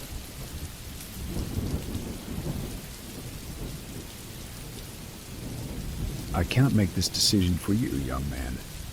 You must decide quickly, as this realm will shift in time and space before the sun rises. Now, I'm afraid I must ask you to leave." Suddenly, the atmosphere inside the living room became hostile as the fire crackled and the wolf growled at me. I soon found myself back out on the pavement, facing the fog bank which marked the boundary between Purgatory Street and the immortal realm beyond. My nerves were shot, and my whole body shook in anticipation as I walked forward, ready to cross and bear witness to the wonders beyond. But, at the last moment, I paused, stopping dead in my tracks as my head was filled with doubt. Suddenly, I remembered my family and friends and my life back home. It wasn't perfect, but it was what I knew. While the other side was a great unknown, I had come this far but was always confident I could return home. But if I took the next step, there'd be no way back. So, what can I say? Lost my nerve and turned around. 33 was now firmly shut, but the other residents of Purgatory Street were there to see me off. Billy the Kid returned to his rebellious self, giving me the finger one last time as he laughed in open mockery, only adding to my humiliation. Neil Smith stood outside of his front door, alive once again as he shot me an angry look with his fists clenched. Sally was cleaning the windows of her magically restored pub, turning to give me a smile and a wink as I passed, and Mr. Rashid was sweeping the pavement outside of his corner shop, that inane and half-crazed grin on his lips as he wished me a good evening. And finally, the two neighborhood gossips, Mavis and Alice, were standing at the top of the road, carefully watching everything that occurred on their home street. I looked up nervously as Mavis met my eye, saying, "So long, son, I doubt we'll meet again." I thought about her parting words as I continued walking. But I suddenly jumped in terror at a foul cackling emitted from No. 3. I looked across to see the pale-faced demon staring out at me, its sharp claws scraping against the thin glass window, and its black eyes burning with hatred. I feared what the beast would do to me if it got out onto the road. And so I ran the last few yards in a panic, and with that, I stumbled back through the transparent portal and returned to my own world, instantly feeling a huge regret as I found myself back in the rundown neighborhood just as the sun rose on the far horizon. I turned around and saw Purgatory Street was gone, replaced by the sadly familiar, rubbish-strewn wasteland. And my heart broke because I knew my adventure was over. So that's my story. And this is the first time I've ever told it. It's been many years since my visit to the street, and my life has gone downhill ever since. I've lost family members and friends, jumped from one unsatisfactory job to another, and have become unfulfilled and unhappy. I think back to that fateful night every day, wondering what might have been. And I regret my decision back then, realizing that I'd gone so far in my journey of discovery only to lose my nerve at the last moment. But it won't happen again. I return to that spot every night, hoping against hope that Purgatory Street will reappear and allow me to cross back over. I've had many years of disappointment, but one day, my persistence will pay off. I will walk the street again, and this time I'm not coming back. Wish me luck, my friends. Story 3. Lost in the woods was a phrase my father used a lot. When I was young, should we be out in the world and witness someone acting out in any way, "That boy's lost in the woods," he'd say, shaking his head in that parental disappointment sort of way, even if they weren't his child. When I reached my early teens, struggling to find my place amongst my peers, "You're lost in the woods, kid," he'd say, in a far more sympathetic and compassionate manner. I endured some hard times over the years while I tried to find where I belonged in the world, but my dad was always there for me. Though I wasn't exactly an outdoorsy type, his words were always reassuring, Even if I hoped to never be caught dead in a forest, let alone lost in one, we would inevitably talk about my problems after he would diagnose my symptoms in his own special way. But I learned to understand how the same saying would read differently, depending on the situation. Even during those last few weeks, he battled against the cancer, devouring him from the inside out. He too was lost in the woods. I like to think that when he passed, when his suffering reached its end, he finally saw what lay beyond the trees. I suppose it was only fitting that it was as I drove home from his funeral that I found myself in a far more literal version of his all-purpose metaphor. Over that time, I became certain I would be joining my old man outside the borders of the forest. So soon after he made the trip himself, I had chosen not to ride with my mom and stepfather Dale, as I wanted to be alone with my thoughts. I didn't have a problem with my mother's husband. He'd always treated me well enough. My parents had remained close after the divorce, as they both agreed they were always better friends than lovers. Dad got along with his replacement better than most under circumstances, but it always felt like Dale tried a little too hard when my old man was around. It may have been nothing more than the inherent jealousy a man feels towards his significant daughter's ex. Maybe he had some insecurities about the situation, but Pop and I would laugh about it when we were alone. I was always tight with my dad, far more so than anyone else in my life. With him being the one I would turn to when I needed to talk, I wanted to be alone on this one. I think I needed to. Had I ridden with my mom, Dale would have likely tried his damnedest to get me to talk about how I was feeling, which was not remotely ready to do. Even when the rain began to pour down from above, I was mostly mentally checked out, as I guided my car from one road to the next. The spot in which my dad wanted to be buried was some miles into the next state over, the one he grew up in before relocating back in the day. While the path I traversed that day was somewhat unfamiliar, my subconscious was able to focus on the road while my mind drifted beyond the confines of my old Chevy. I suppose that's why it took me a moment to register the truck ahead of me, sharply veering into the other lane. By the time I noticed where the road had split, opening a wide fissure in the tarmac, I didn't have a chance to miss it. The collision, for lack of a better term for skidding into a large gap in the pavement, happened so quickly that I was only vaguely aware of what was happening before everything went black. The heavy rainfall we had been experiencing, off and on, for weeks, had led to a few of these fissures forming across the state. Be it from poorly maintained roads or simply years of water seeping between the cracks, I couldn't say. It wasn't exactly my area of expertise or anything. I remember my dad saying, sometime over that previous month or so, that the cities would be buried beside him by the time the dust settled. Maybe it was the medication talking, but he feared that hell itself may be reaching through the cracks, stretching its tendrils through the very foundation of reality, to claim this world for its own, one stretch of road at a time. When my eyes blinked back to awareness, my dramatic shift in surroundings caught me off guard.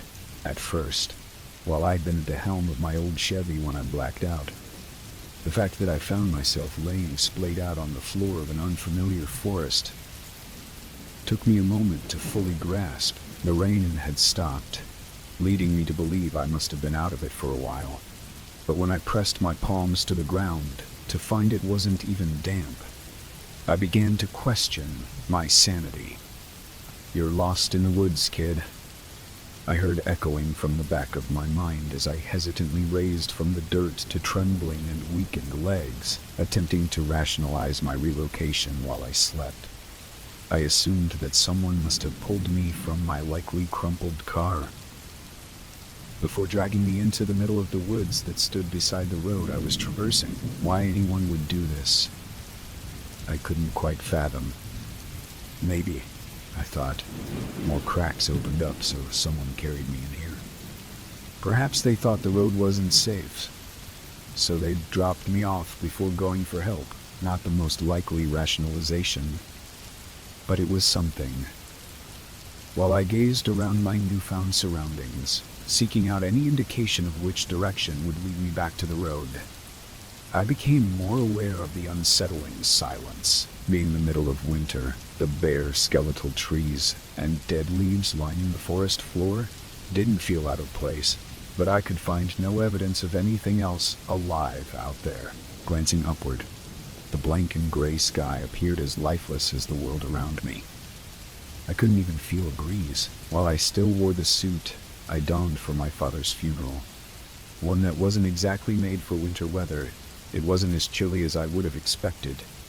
It wasn't warm either, mind you, but everything felt wrong, somehow. The colors looked muted in a way. The bark of the trees was an almost sickly grayish brown. The discarded leaves scattered across the ground were more yellowed and diseased looking than what I would have expected. Even the drab sky felt more like a ceiling over the woods than a vast emptiness, adding a strange sense of claustrophobia to my already scattered senses, while all I could hear was my heartbeat against the inner walls of my ears. The crunching beneath my feet when I finally took a step almost caused me to recoil. Being out in the wilderness, surrounded by such emptiness and quiet, was far more unsettling to me than how I ended up here in the first place. I was in a daze while I trudged onward in no particular direction, with only more stripped-down trees being all I could make out in any direction. I had no way of knowing which potential path would be the right one. Regardless of my uncertainty, I knew I had to keep moving. I couldn't put my finger on it, but I had the strangest sense of urgency, assuring me that I must reach the border of this forest as quickly as possible. The scenery remained unchanging, even after walking for what felt like a few hours. At the beginning of my stroll, I'd fished my phone out of my pocket, only to see the broken screen, and the absence of any backlight or life behind the shattered glass, given that the last thing I remembered before waking in this place was crashing into a damn hole in the world. I have no idea how much time passed as the humming sound began. That's about the best way I can describe it. A hum that started soft, growing steadily louder, as if something was approaching. Had it not been for the almost suffocating quiet of my surroundings, I likely wouldn't have even noticed it until it engulfed me. If that was indeed its intent. For all I knew, the unsettling vibration that accompanied it was something good, something I should approach rather than run from. Ultimately, I wasted no time deliberating the options, opting to transform my stroll into an outright sprint for my life. With the noise originating from behind me, I could only hope that speeding away from it was the right call. To fully illustrate where my head was at the time, I think I assumed that I had landed in some sort of purgatory, somewhere between life and death after the accident. Being that I saw no sign of the road I had quite literally crashed into, it seemed a reasonable assumption, with that working theory, that I must escape these woods to reclaim my mortal shell. My immediate fear was that the sound belonged to that which would send me to whatever afterlife awaited me. That, or it was something far more sinister, perhaps intent on leading me to the gates of hell itself, when a subtle mist joined with the ambient and elevating hum, gently caressing the forest floor beneath my quickly tiring legs. I grew far more certain I had to escape whatever was happening, while I ached from head to toe. Something that somewhat contradicted my theory of being absent of living flesh at the time. My frenzied thoughts were interrupted by the ground shifting to a steep downward slant. For the briefest moment, I felt weightless as my feet found nothing to land on, slipping on the dried leaves when they finally did make contact. I was so caught off guard, having been otherwise occupied by both my surroundings and the oncoming storm. For lack of a better term, my mind fought as much as my flailing limbs while I tumbled towards more uncertainty. If nothing else, when my fall came to an end, with my body splayed out, face down on another unfamiliar bed of dried leaves, the humming vibrations felt further off. Again, my mind fought to remain conscious as the dizziness of my quickly paced descent caused the world to spin around me. But I could not allow myself to pass out here, not with whatever was pursuing me, as I pushed my palms against the ground, struggling to get somewhat upright before the darkness could swallow me whole. Something happened that most certainly brought my wavering consciousness back to my dire circumstances. "Stay down, friend," the seemingly appeared out of nowhere said, pushing me back down by the shoulder. Regardless of his encouragement, I landed hard, having completely lost my footing. Being surprised by the unexpected. "The heck," he said, crouching down beside where I now sat. "Just let it drift on by." I followed his gaze back up the steep hill I had tumbled down, to see that dense white fog lining the woods above like a cloud, while I had assumed the unusual mist to be something chasing after me. The full weight of that irrational thought didn't sink in until I watched it shift directions. Some 30 feet above, while it was so thick, it almost reassembled an enormous, sentient cotton ball. It had ripples throughout, like waves running against the direction of a stream, spiraling endlessly as it hovered in place. It was somewhat confusing to look upon, the way it jerked one way, with the bizarre rapids flowing backward. But it was clear that some sort of consciousness guided it after it pulled to the right and left, swaying this way and that. It finally came to a halt, spinning around and around, as though waiting for something, or someone. In this case, while I didn't know whether or not I should trust my new companion, his reassuring grip on my shoulder helped more than I could understand at the time, though I hadn't looked at him yet. Just having someone by my side, after hours of solitude, trudging through this seemingly never-ending forest, encouraged me to remain as still as possible. We both continued to glare upwards, even after the fog began to dissipate, before drifting back the way it came. For some minutes after its retreat, I was scared to move a muscle, even after the stranger let his grip on my shoulder slip free. "Should be okay. For now. Anyway," he said, lifting himself back from the ground. "What was that?" I asked, getting to my feet, finally having the opportunity to take in the appearance of this man. I felt a little more at ease, noticing the uniform he was wearing. It was similar to a police outfit, but one I recognized as more of a park ranger's garb. I hadn't spent a lot of time in such places over the years, but I was certain that's what it was. Plus it fit, considering our location.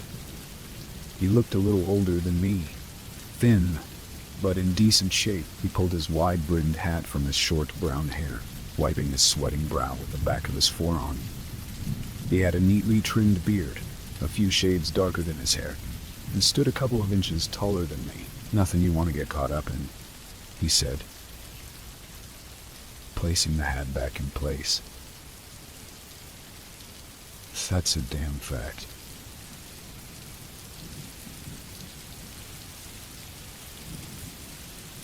He looked back at me, giving me a small smile. It was then that I noticed that his eyes were in almost trance, though I assumed he was likely wearing some sort of novelty contacts, or something. They were still almost mesmerizing, of course, given the fact that everything around us was so lifeless, drowned in muted, depressing colors. It may have been nothing more than the stark contrast of something so lively amid everything else appearing so lifeless and cold. "Tucker," he said, holding a hand out. "Maxwell Tucker. Ranger Tuck, round these parts. Nathan Solomon, Nate," I replied, shaking his hand. "Nice to meet ya, Nate. Let's get moving, yeah? Yeah.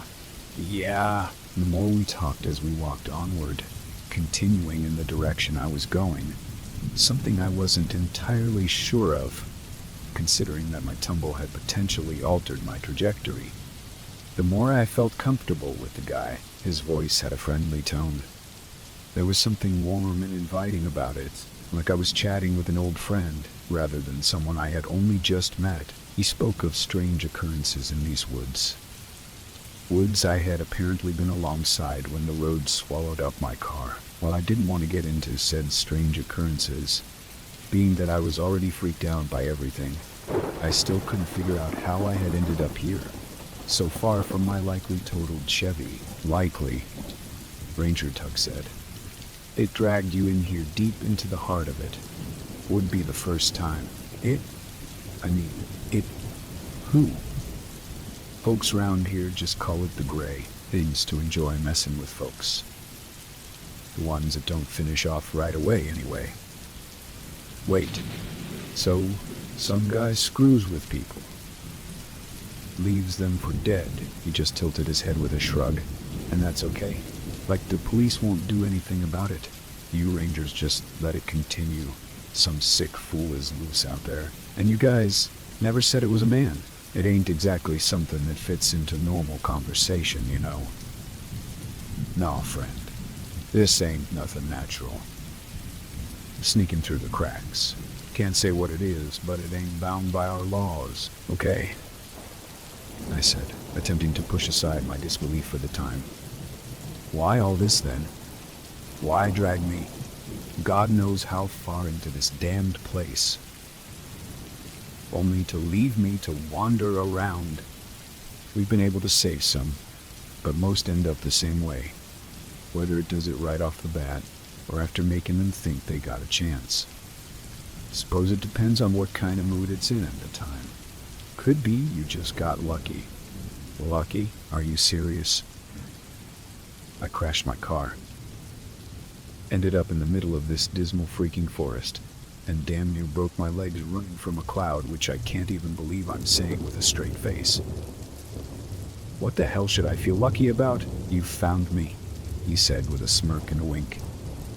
So you ready to get out of here, or what? Well, I can't say this especially put me at ease. His carefree expression did make me feel better about things. Yes, it would seem I was only one of many to fall victim to the gray, whatever the hell that was. But Ranger Tuck had seemingly witnessed what this thing was capable of and lived to tell the tale.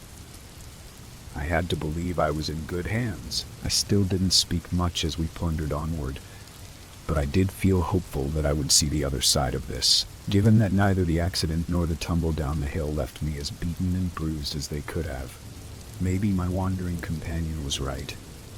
Perhaps I was lucky. That's what I began to believe anyway, right before the fear took hold of me once more.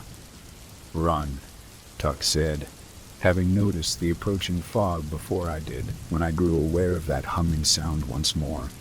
My heartbeat quickened faster than my feet, at first, though we did as he demanded. Both of us sprinting as hard as our legs were capable of. Those smoky tendrils began to wrap around our surroundings, weaving between and around the trees on both sides. It almost felt as though it was attempting to flank us, to force us forward, rather than allowing us to veer or separate. Don't slow down, the ranger called out, noticing the power behind my strides dwindling. I was doing everything I could to force one leg in front of the other, but when the sound of the thick bark cracking and splitting reached my ears, it took everything I had to remain upright, let alone continue charging onward. I felt the fingers of my companion wrapping around my wrist as he pulled me alongside him, how he still had so much strength in his extremities. I had no clue. Why hadn't support succeeded in filling me with more purpose and drive. Don't let up, he said, not so much as glancing from the path ahead. We can make it. Just keep pushing. You can rest when we get out of here. Regardless of his determination, the sight of those wispy tentacles now weaving themselves around the trees ahead assured me that our options were running out. As the misty fingers entwined before us, sealing the path ahead shut, we both practically skidded to a halt, falling back to the forest floor. The white smog formed a dense misty wall in a circle around where we lay, leaving only the ground and sky free of its grasp. It was over. Whatever game it had been playing had reached its conclusion. The time had come for it to claim its prize. There was nowhere to go, not unless the ranger who already saved me once had a set of wings or a fast-acting shovel he hadn't informed me about. I'm sorry, friend. he said, glancing back at me as we lifted ourselves from the ground, preparing to meet our shared fate as the flowing rapids within that ivory smoke continued to spiral around us. I felt my heart racing so quickly, I feared I may pass out any second, while the idea of not being conscious to experience whatever was to happen next did seem an almost welcome sensation. My mind and body were scattered to the four winds at that point. "It's not your fault, Tucker," I said, attempting to fend off the trembling in my voice. "If it wasn't for you, I'd be dead already." The cylinder of dense fog began to shrink, closing in on us from every angle, stopping its approach only feet from where we stood. "You're not following me," Tuck said, slowly drifting his head all around. It looked as though wispy feet were stepping from the fog, as though a ghostly army was hidden away within. More mist flooded upwards, forming some sort of spiderweb dome above us. As legs began to trail out, followed by almost translucent bodies, the smoke peeled away between each one, like cotton candy being separated. "That ain't what I'm sorry of." As the arms reached from each misty torso, every one of them with elongated fingers ready to snatch us up from where we stood, my companion moved so quickly, my mind hadn't a chance of understanding what was happening. "I'm sorry I can't go no further with you," he said, gripping my shoulders in his hands. "Just keep running, and don't look back." Before I had a chance to protest, or otherwise argue against it, I felt my feet lifting from the dried leaves. As my feet lifting from the dried leaves, body was launched through the gap ahead, tearing through the already torn strips of dense, stringy fog. "Go!" I heard screaming out from the strange ball of wispy energy, as a light began to illuminate from within, while I wanted to fight back, to free the one who had thrown me to freedom as effortlessly as if he were tossing a towel into the laundry hamper. I wouldn't even know where to start, while the ripples of smoke encased him. The high-pitched, shrill squeal that accompanied the vibrant glow damn near turned my hair white. "Go!" his now almost tortured voice shrieked once more, sounding as though he was experiencing a pain I could barely fathom, whether it was simply my desire to escape that inspired me to do as he commanded. To get off my ass and run even harder than I had before, or just that I knew there was nothing I could do to help him, I can't say. But I was ashamed of my actions, nonetheless.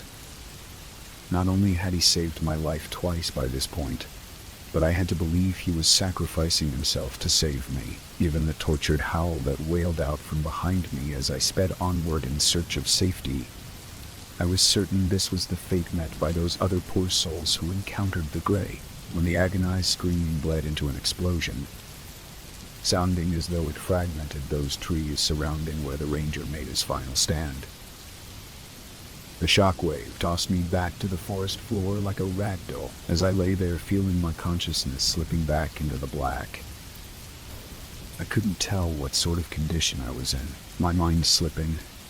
I tried to push up from the dirt and dead leaves, but that concussion had drained every ounce of strength I had left. Before my eyes closed, dropping me back into almost blissful darkness, I heard a familiar voice, one that was almost surprising enough to keep me from drifting away. "You're gonna be all right now. See you around, friend." Friend? The hospital bed I awoke in felt heavenly after passing out in the woods. Or so I thought anyway. When my mom came running up to my bedside, with Dale smiling down at me by her side, I was still out of it, be it from whatever they fed into my veins to take the edge off the pounding in my head, or simply whatever damage lay beneath, the gauze around my scalp and forehead. I had no clue. We talked a little while we awaited the doctor, my mother trying to fight back the tears that streamed down her face, with my stepfather's arm wrapped around her midsection, though what she told me didn't quite match up with my recollection of things. That it took the firefighters and paramedics some time to pull me free from the wrecked car. Halfway swallowed up by the fissure in the road, I didn't fully register the fee implications at the time. When my doctor arrived, stating that he was confident the surgery performed on my cracked skull had been a success, I still assumed the injury to have been caused by the shockwave, throwing me to the forest floor. The cast around my left leg, as well as the bandages around my left wrist and both hands, would take less time to heal than my fractured dome. But he felt certain I would make a full recovery in due time. Over the months that followed my short stay in the hospital, I went through a good deal of work to retrain my broken body and mind. Once I had healed enough to do so, before long I was cleared to return to work, having made a full recovery from my injuries. As the doctor had predicted, the 3-inch scar across my hairline isn't too noticeable, and neither are those across my wrist, but the marks on my hand from the mincemeat left in the wake of my windshield, crashing down on it, stand out like a literal sore thumb. Still, some battle scars are a small price to pay. All things considered, once life returned to normal, I took a short trip one weekend, back to the woods I had crashed alongside. It took me a while to locate the ranger station, but I had to find out if Maxwell Tucker was real, or just a figment of my fractured mind. While I hoped this could provide some answers about what I truly experienced that day, I also wanted to be able to thank him for what he did for me. When I pulled up beside the quite lovely log cabin that appeared to house the rangers of this slice of the forest, a uniformed man and woman, leaning on one of the jeeps, gave me a wave. While I thought about beginning with a little small talk as I climbed out of my dad's old truck to approach the two wearing friendly smiles, I thought it best just to get right to the point. "Hi," I said, tipping the brim of my baseball cap. "Would you happen to know if Ranger Tucker is around?" "Tucker?"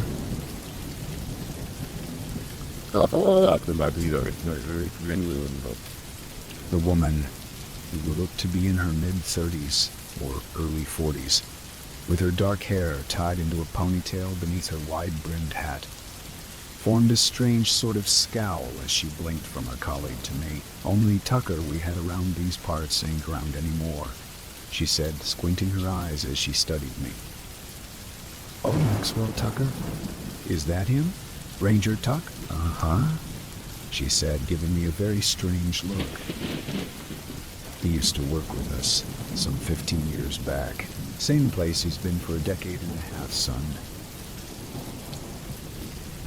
"Whoa now," the woman called out, she and her partner catching me before I hit the ground, after they carried me inside, laying me on a lumpy yet comfortable couch. The tall man fetched me some water, while one of the others laid a wet towel across my brow. After my heartbeat regulated, Ranger Angie Temple, who had helped me inside, accompanied me on a stroll up to the old boneyard. We talked a good deal over the hours that followed. While I was hesitant to tell her about how I met Ranger Tucker, she told me a good deal about the man who consequently saved both of our lives. She was still green around the gills back then, with Tuck being her trainer. One day, some 6 months after she joined the Rangers, they responded to a call about an attack out in the woods. Those that ran alongside the road that swallowed my car, assuming it to be a bear or some other wildlife having jumped some innocent campers. They headed out to the scene, armed and prepared. I felt like my damn heart was about to burst through my chest, but Tuck looked just as calm as if he was walking to the kitchen to fetch a snack. Angie said with a chuckle, running her hand across the tombstone bearing his name, when they arrived to see a large shaggy-haired man with a pistol trained on the crying teenage girl he held, and a butane torch in the hand wrapped around her. She was uncertain if this was something they could handle. The boy around her age laying on the ground, bleeding upon the leaves, looked like he was long gone, but all of this was enough for the fear to almost paralyze her where she stood. Again, Tuck still wore that carefree smile as he tried to calm the situation, attempting to convince the disturbed man to release his hostage. For a second there, I thought he was gonna pull it off, Angie said, a tear leaking from her right eye. But when the big guy raised the gun, pointing it right at me, pushing the girl he held to the ground, I knew I was done for. She lowered her head, still caressing the gravestone like a dear friend. The sadness etched into her gaze almost inspired my own eyes to leak as hers did. But I tried to fight them back. As soon as he raised that pistol to me, Tuck jumped right in front of me, knocking me out of the way. How he knew he didn't have time to get a shot off before the gun on me discharged, I'll never know, but it all played out in seconds right in front of me. When the bullet dropped him to the ground beside me, I'd already fired off 3 rounds myself. At least one of the shots hit the canister the idiot held, blowing it apart and lighting him up like Joan of Arc in seconds. He still tried to fire off the shots he had left, while he screamed out from the well-deserved pain. I jumped towards the girl, to pull her away before she got caught up in the flames or the gunfire. But it was too late for Tuck. He was gone before he hit the grass. We stood in silence for a moment, both of us staring down at the headstone. When she spoke again, I once more found myself lost for words, bewildered by everything she shared with me. The man we took down that day turned out to be one foul idiot. Seems he'd been killing folks for years until Tuck and I put an end to him. If nothing else, I take some solace in knowing that Tuck was the last victim of Jeremiah Gray. Gray? Gray? I said, almost more to myself. Yep, she said, crouching down to wipe some dirt from the tombstone. Won't see no grave for him, though. Don't know what they did with what was left of him after the fire died down. And don't give too much of a damn either. He took Tuck away from us, and he deserved that agonizing end. When the law arrived, all that was left was a crispy frame with billowing plumes of thick white smoke. According to Stacy, the girl we saved that day, Gray had kidnapped her about a week before. He tortured her some. Over that time, finally setting her loose in those woods. He told her he'd let her go free if she got to safety. But if he caught up to her, he'd put her through hell. The boy bleeding on the grass was the one who called it in, having witnessed what was happening while he was taking a hike. Poor kid didn't know what hit him when Gray got there before we did. I never told her the full story about how I came to meet Maxwell Tucker, nor the implications of what or who we perhaps both faced between those trees. We talk a lot since I joined the Rangers soon after that meeting. We still talk about Tuck as well. While I may never have had the opportunity to really get to know the man who saved me from a potentially grim fate that day. Over the years that followed the death of both Maxwell Tucker and Jeremiah Gray, there had apparently been some strange occurrences out in that forest. Someone would go missing from time to time. Others would turn up dead. Now and then, though, one of those presumed dead would turn back up, confused about what happened, even after they closed that section of the woods to the public. It wasn't easy to keep those curious enough to enter from sneaking in. A forest isn't something easily blocked off completely, but they still did what they could, while those who survived these strange occurrences had no recollection of how they made it out alive. I know how they reached safety, or who led them to it anyway. Whatever the case, ever since my encounter with the Gray, these unsettling events seem to have come to an end. I like to think that Tuck finally finished that nuisance off for good that day, while I want to believe that this may have allowed him to move on to whatever lies beyond this world. I have a feeling he's still out there watching out for us. I spend a lot of time out in those woods. It's a strange sensation, how vibrant and alive everything appears on this side of the looking glass. Still, should I ever have an opportunity to thank Maxwell Tucker for what he did for me, my best chance would be out there. Plus, if he is still out there, it's only fair that I keep watch on this side, just in case our old friend returns. I still miss my dad. I suppose I likely always will. Now that I feel like I've finally found my place in this world, I just wish I could tell him, I wish I could let him know that his son is no longer lost in the woods, but found where he belongs within them. I doubt that either of us could predicted that one. Story 4. I worked in the dredging industry for quite some time now. It's a sector of marine construction that involves excavating the bottom of a body of water and relocating the material elsewhere. If you've ever been to a beach on the east coast of the US, there's a pretty fair chance that we were the ones who put that sand under your feet. Coastal restoration was our most lucrative and commonplace type of contract. But over the years, our tasks have ranged to most everything imaginable. We've had military contracts where we've removed uxos from the ocean. We've had marsh jobs cleaning decades of silt and what was buried within it from waterways. The variety in the work we've done is innumerable, and, might I add, not limited to the USA.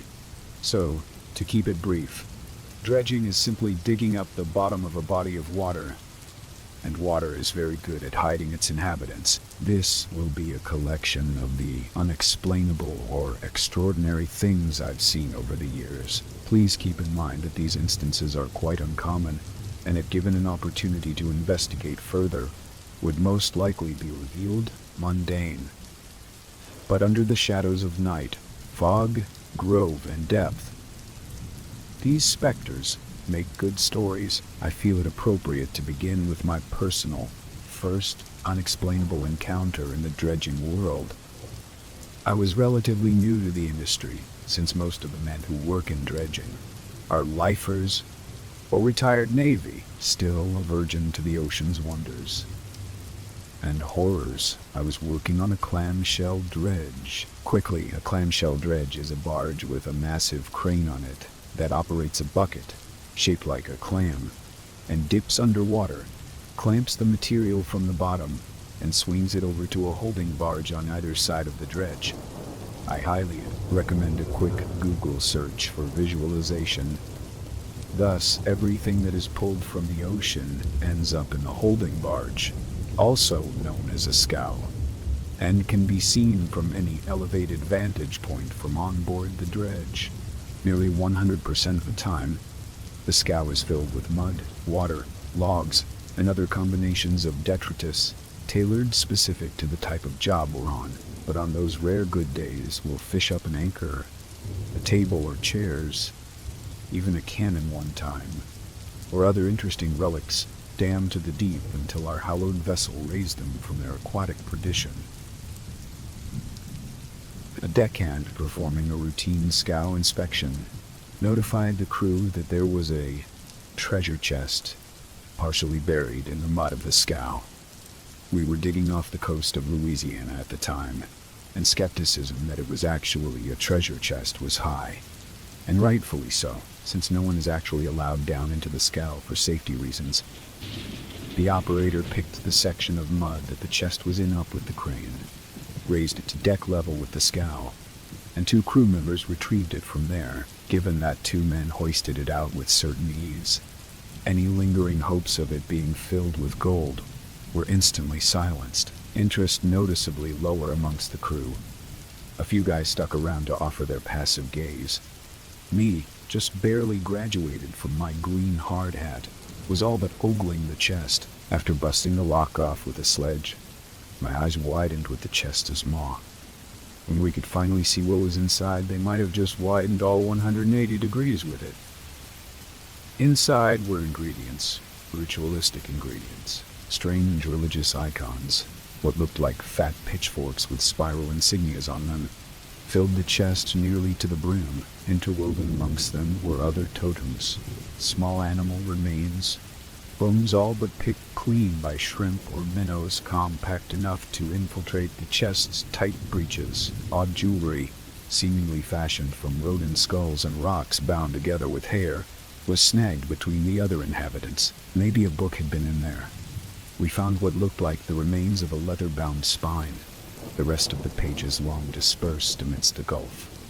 And second most creepy of all was a human skull. It was small, about the size of a 3 or 4-year-old maybe, and while the other goodies were partially buried under the pitchforks, The skull was perfectly atop them, but there were no other human-sized limbs in the chest. Even after we pulled out a crowbar, no one dared actually touch the box of Satan's groceries. We did a little sifting. We found no other bones sized even close to that of a child. It was just his or her head. Now you're probably thinking, what could be in a voodoo-style ritual chest that's creepier than the kid's head? Well, the scratch marks. Varying in streaks of 3, 4, 4, or 5. There just weren't any bones that could have made them, or any way that they could have gotten out. We relocked it with a padlock and tossed it overboard. This next one is pretty unbelievable.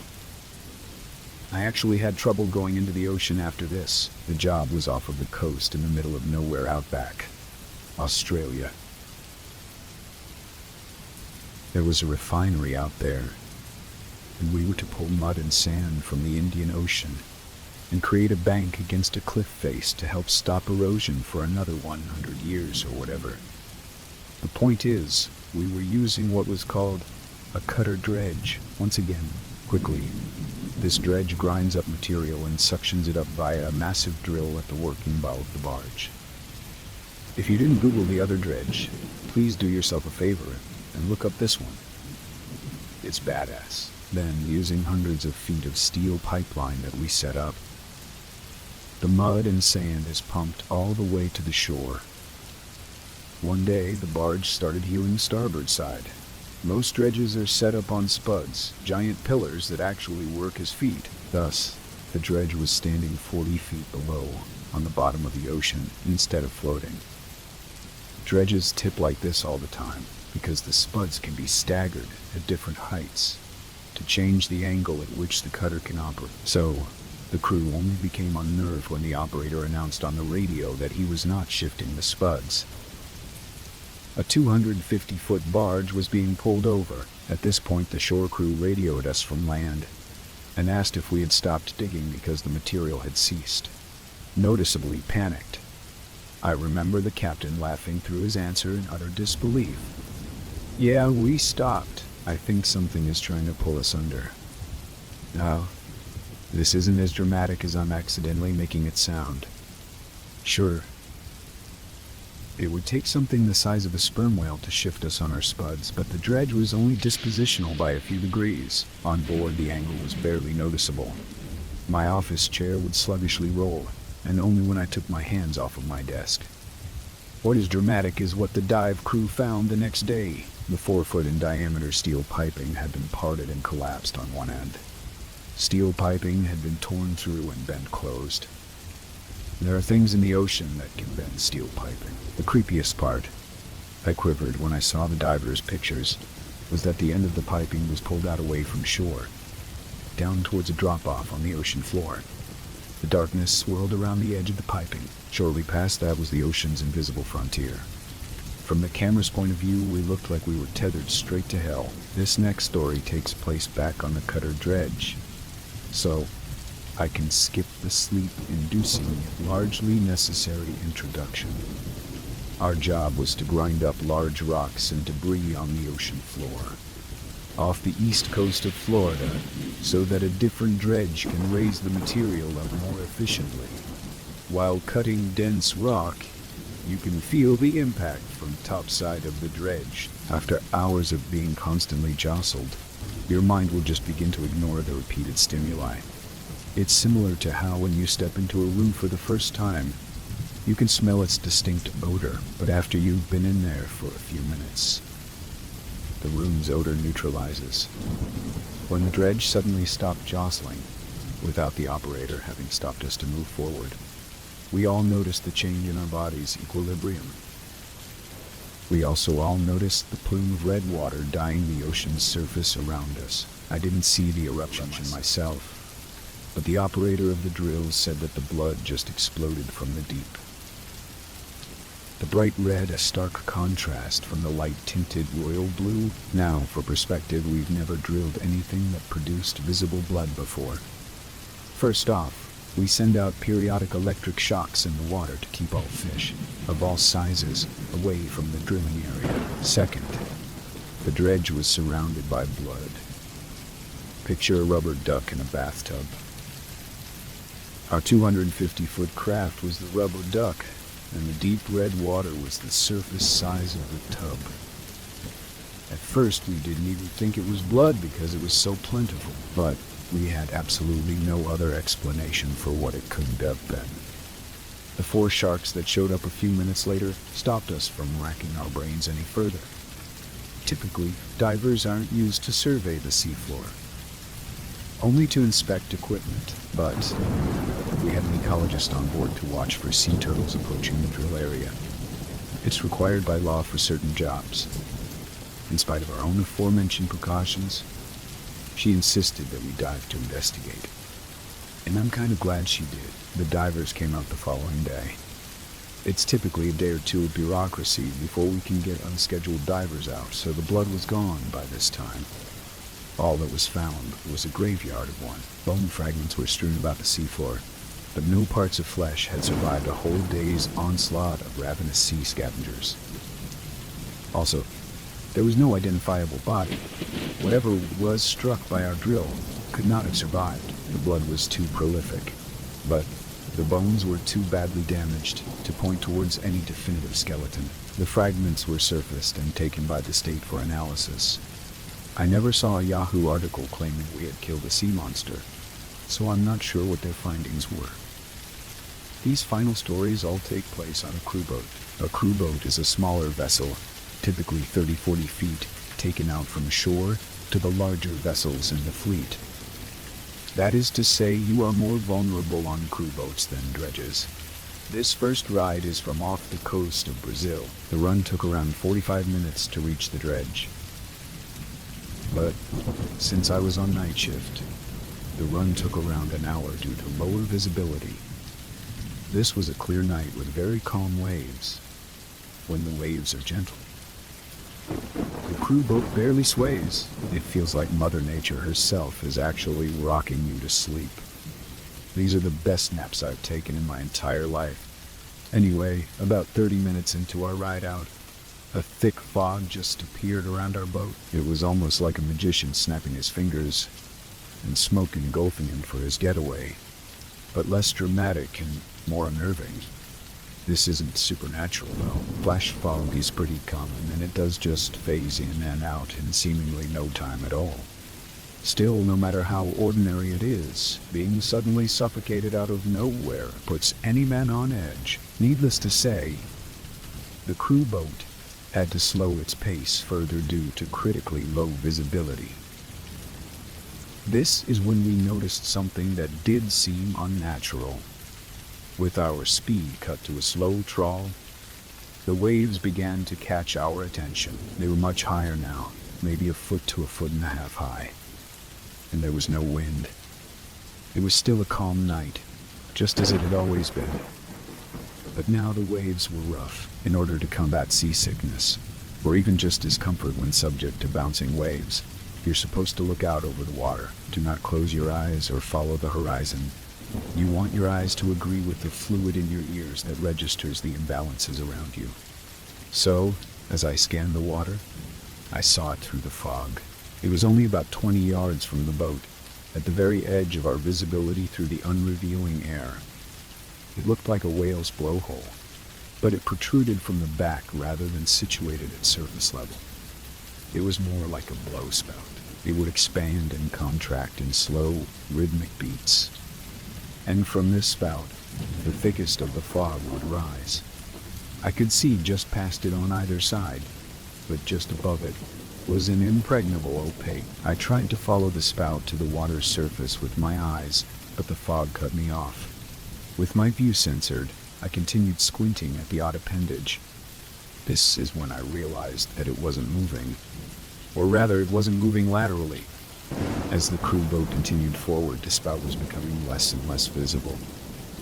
But it was rotating in a manner such that I always saw the same side of it, as if it was tracing our boat with a hidden sense that required a rigid line of reference. This whole time, I hadn't said a word to the other men.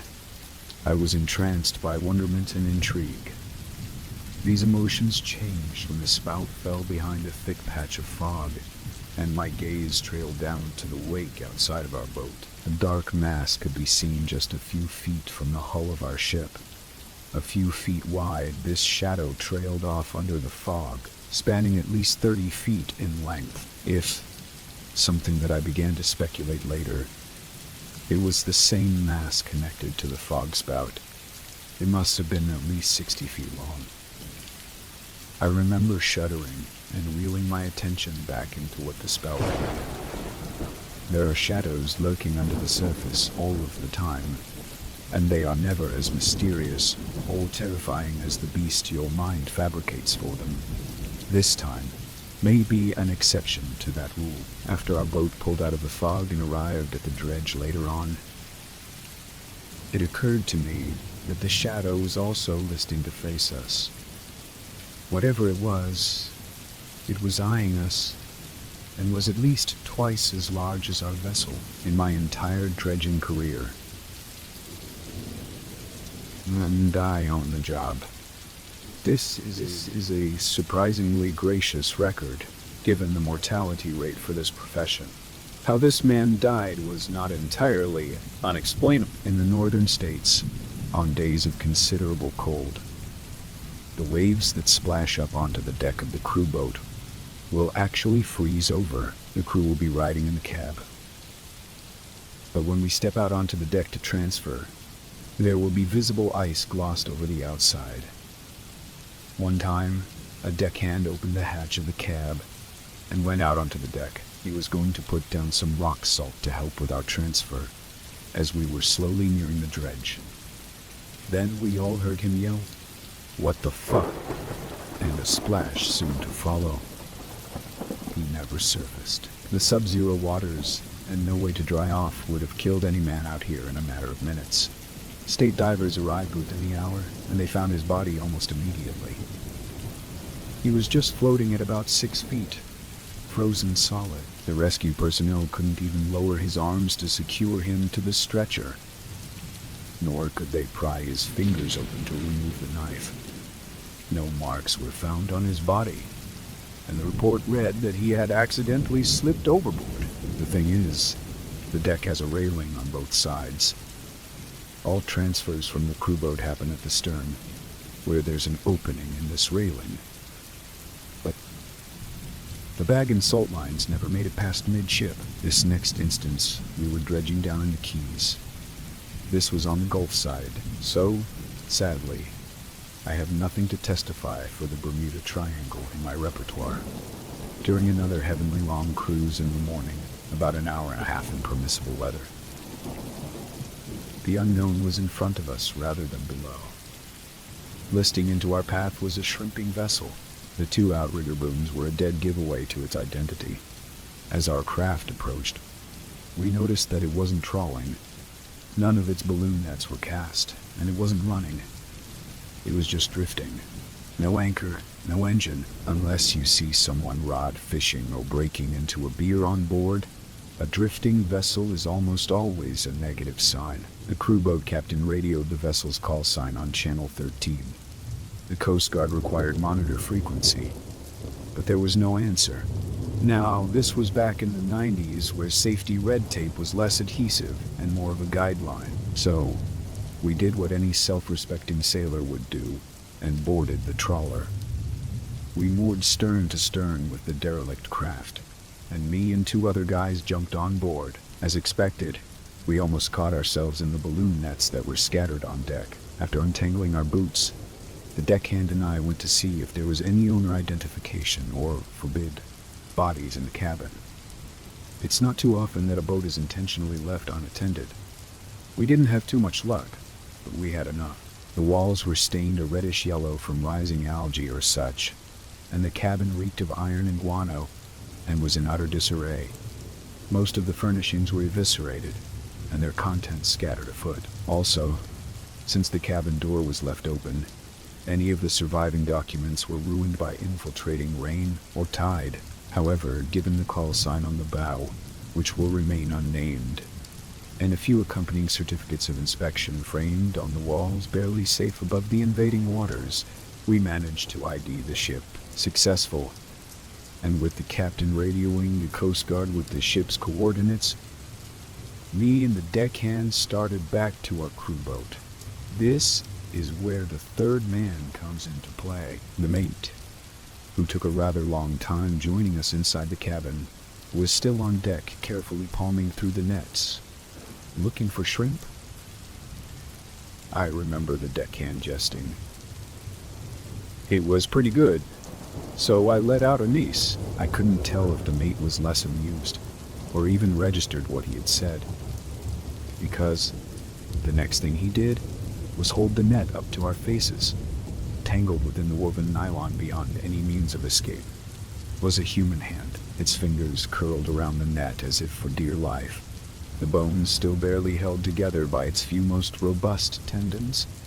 The Coast Guard arrived in about 2 hours, and make of it what you will, informed us that the fishing boat had only just left for a registered commercial run 18 hours prior.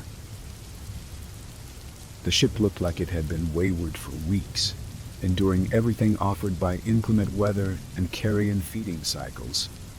But the facts just stated otherwise. Its dilapidated state was simply unjustifiable. We left the rest up to the Coast Guard and resumed our trek out to the dredge. Along the way, we chatted and japed, happy with only a half day's left of work ahead of us. Except the mate. He wasn't too jolly. I wouldn't call his demeanor frightened or shaken. It was more concerned and quizzical. He let us know, eventually, what was on his mind. The net he was inspecting had a large hole thrashed in it. And, apparently, we idiots didn't notice that the cabin door wasn't open. It was gone. The hinges were splayed, the door was ripped off, and your heads were so far up each other's asses that you stumbled into that cabin anyway. Were his exactly words, I believe. Perhaps the Coast Guard figured out what had happened on that trawler, but we sure as hell couldn't come up with anything close. And that's it. An entire lifetime at sea. And these are what I have to show for it. No monsters, no demons. Only stories. Stories that the ocean told to me. The darkest shadows, the ones cast below the surface of the water, are what spun these yarns. No one truly knows what we've seen staring from our man-made craft into the primordial abyss. But what I do know for certain is that the ocean is a mysterious place. So mysterious that an entire life spent buys naught but hints and more question. Perhaps the sea is hiding creatures more fearsome than the abyssal nightmare that can only be created in our own mind's eye. Or it hides nothing. So, the choice is yours. Do you see shadows, or do you see monsters? Story 5. I despise the sound of static. The vast emptiness of its white noise is heavily unsettling to me. Ever since I was a child, hearing it is synonymous with hearing the toll of death's bell. This is because every time I've heard it, something horrific has happened in its stead. When I was 7 or 8, my boombox suddenly stopped playing music and began emitting that scratchy hiss. I had to hold my hands over my ears before shutting it off. An hour later, we got the call that my uncle had been in a terrible car accident. He didn't survive.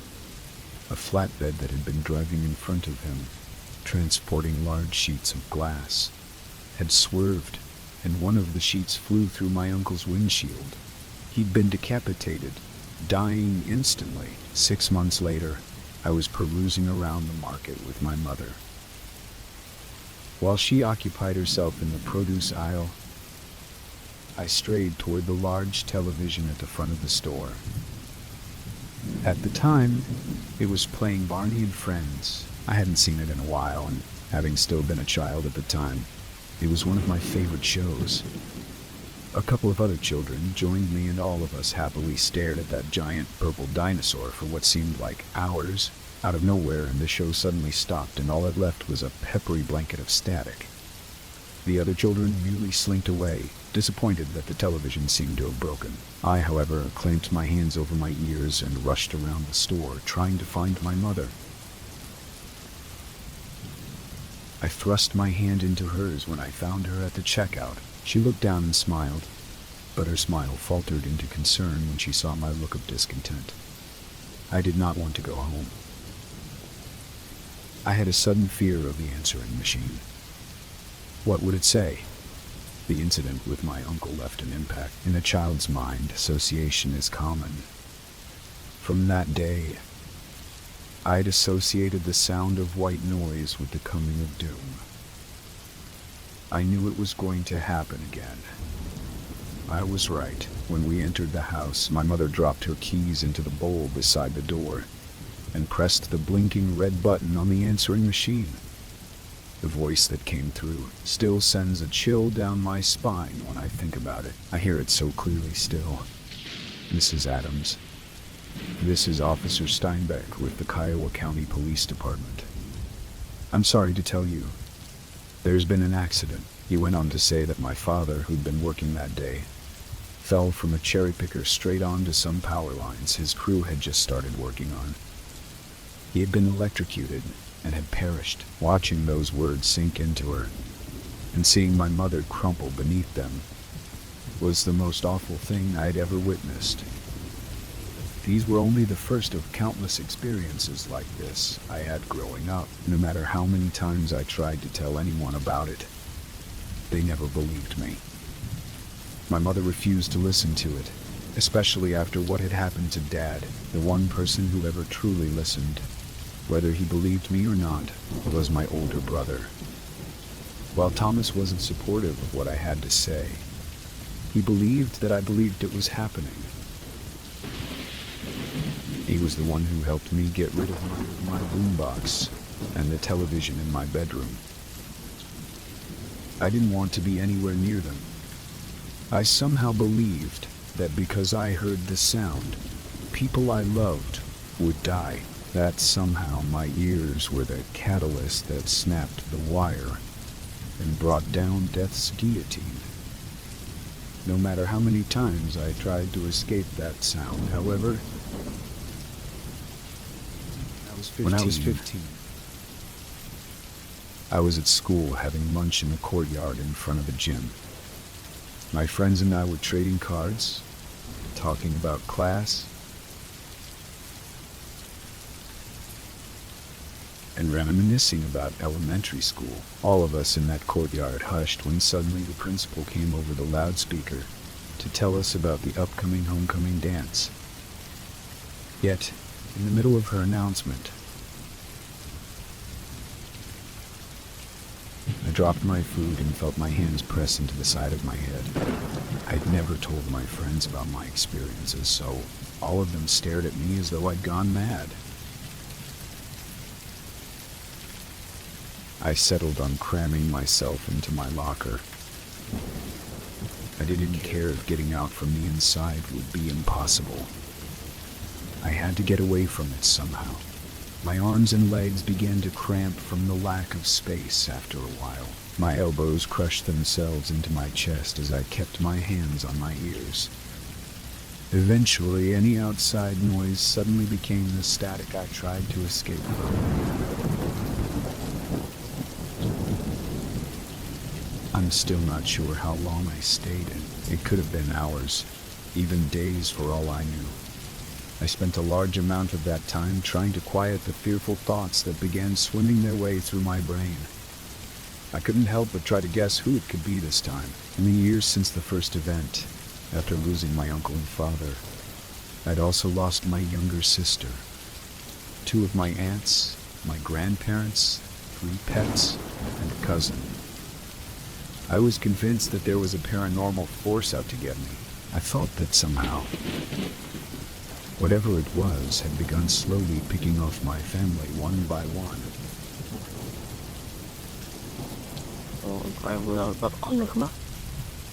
He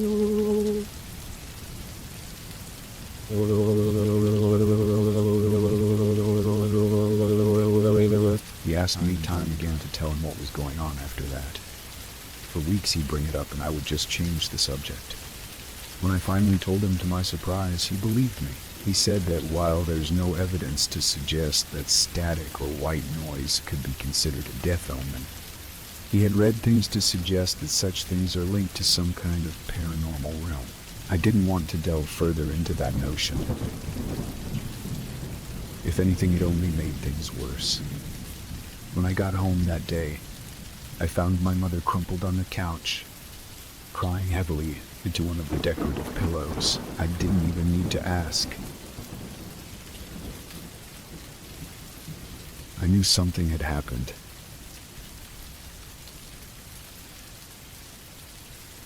I always knew. The only piece of the puzzle I wanted to find was who had gone this time. And in what horrible way, that time, it was my infant cousin who had been born only a few short months before that day. Crib death, they called it. Whatever it was to the outside world.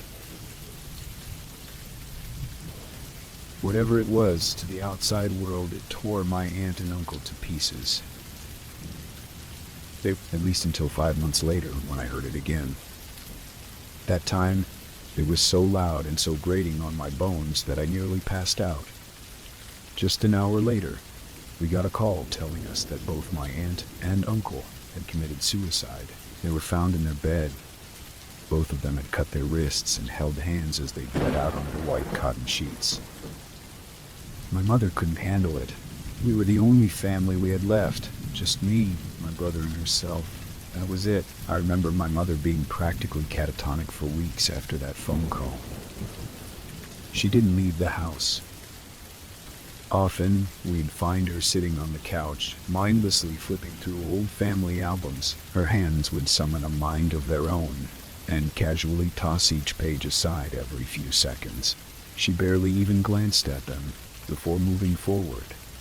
Every day that went by, I tried desperately to avoid anything electronic. I even convinced Thomas to move the televisions from the living room and mother's room to the garage. While he may not have fully believed me when I first told him, he seemed to give the idea some kind of credibility then. He unplugged the radio, his digital alarm clock, and any other object that could make that sound. For a while, it seemed to work. 6 years passed without another incident. I began to believe that whatever it was had been satiated with the blood of everyone it took from us and had moved on. At 21, I finally began to rest easy. Mom had eventually come back to herself and didn't even seem to notice the absence of the electronics in the house. She took to reading again and even sewing. Thomas had moved out the year before I did into his own apartment across town. He promised to avoid getting a television or a radio and settled for a tablet for his entertainment. He promised to make sure to turn it off after every hour of use and leave it for a while, so it wouldn't somehow suddenly break. I refused to move out for some time. I became so protective of my mother that I felt my leaving would somehow prompt this thing to come back for us. We three were all we had left after so many years of decapitations, electrocutions, suicides, crib deaths, murders, maulings, car accidents, surgical accidents, accidental falls, impalements, heart attacks, accidental shootings, wild dog attacks, accidental shootings, wild dog attacks, drownings, and work-related dismemberments. I became very aware of every object around us in those final months. While the static had been silenced for a long time, I still became convinced that death was simply quietly perched on the mantle of our home, waiting for its moment to strike. Like a venomous serpent coiled and poised before its prey, I imagined its eyes on us as we moved about our daily lives. I never did tell my mom about any of it. I didn't want to upset her more than she'd already been in the past 13 or 14 years. Losing my father had been hard enough on her, but to lose so many others after that, and in the most gory, unsettling ways, To give her some hocus-pocus story about a sound following us and killing the people we cared about would probably drive her to the breaking point. That is, if she even believed me. Or perhaps having that kind of explanation would have calmed her. I would never know. I finally agreed to move out when she thrust college applications and apartment listings at me. She told me it made her sad to think that I was spending my life looking after her instead of living it. I couldn't help it, I agreed with her. All I wanted was to do right by her, so I agreed and found my own place. A week or so after that, Jeremy and I decided to get it together. He agreed not to bring any electronics. He never stopped believing me after finding me in that locker so many years before. Living together was a breeze. We both had steady jobs, paid our bills on time, made compromises, and bought our own food. But we still shared with one another. That year, things were perfect. We even fell in love with one another after a while. We became a couple, much to the happiness of our parents who had watched us grow up together. Mom was particularly enthused about the situation. She even began talking weddings after a while Jeremy and I were certainly happy at the time. It had only been 7 months since we began dating. However, the notion didn't seem to ward him off. As the months went by, the memory of that horrible static seemed to slip away. Happiness made its roots in me, permanently it seemed. I was no longer paranoid. I still didn't want to get a television or a radio, but I no longer felt like walking past the electronics section of the local Walmart would set off any booby traps. I slept easier. The nightmares I'd had since childhood seemed to waste away into nothing but surreal ones. I felt exquisitely normal. I, overjoyed and ecstatic, accepted. My mother and Thomas were overjoyed, as were Jeremy's parents. After so long of having a 3-person family, we were expanding. Jeremy had 3 older siblings, 2 of whom had already married and had children. His parents were model in-laws. They adored me and welcomed me into the family long before then, when Jeremy and I met in kindergarten. His siblings were already like family to me, too. In fact, his 2 older sisters were my bridesmaids. His brother and Thomas were his groomsmen. The wedding was delightful. It was a quiet, intimate ceremony with only close friends and Jeremy's family. Only 30 people were in attendance. But that's what made it so wonderful. It felt safe, wholesome, and warm. A beautiful summer day. Our altar was 2 willow trees that stood side by side in the park beside a small pond. We didn't decorate much. We simply had some clean, white chairs for patrons and a few vases of colorful spring flowers. While my fears had quelled somewhat, I still refused to have any kind of speaker system at the reception for music. Instead, I hired a string quartet. Everyone loved it. It was so vintage. I will never forget that day. It will always be the brightest light in the ebony void that was my life before. We moved from our apartment not long after the wedding, deciding that in order to start a family, we would definitely need more space. The most generous wedding gift we've gotten was a $25,000 check from Jeremy's uncle, who played the stock market. He told us a nest egg takes too long to grow, so he wanted to give us a fresh start. We took that check and put a down payment on a beautiful 2-story, colonial-style house in the next town over. I loved every single thing about that house, from its sky blue shutters to the clean white pillars that held up the awning over the porch. Moving day was almost like a big family gathering. Everyone seemed to be there helping us move all of our stuff in and unpack. We settled in so easily it was as if we'd lived there all of our lives. At the end of the day, Jeremy's sister, Lillian, sat with us on our porch while her 2 kids played in the front yard. She told us that she'd gotten us a special housewarming present earlier that week, and that it would be arriving within the next few days. Both Jeremy and I were overwhelmed. We'd already been given the money to get our own home. But she wouldn't take no for an answer. When it came, I was alone, making sure that every surface in the house was clean and filled with our own clutter and knickknacks. I heard the doorbell, answered, and signed for a very large box. I dragged it in and realized that the shape of the box resembled the kind that TVs are generally delivered in.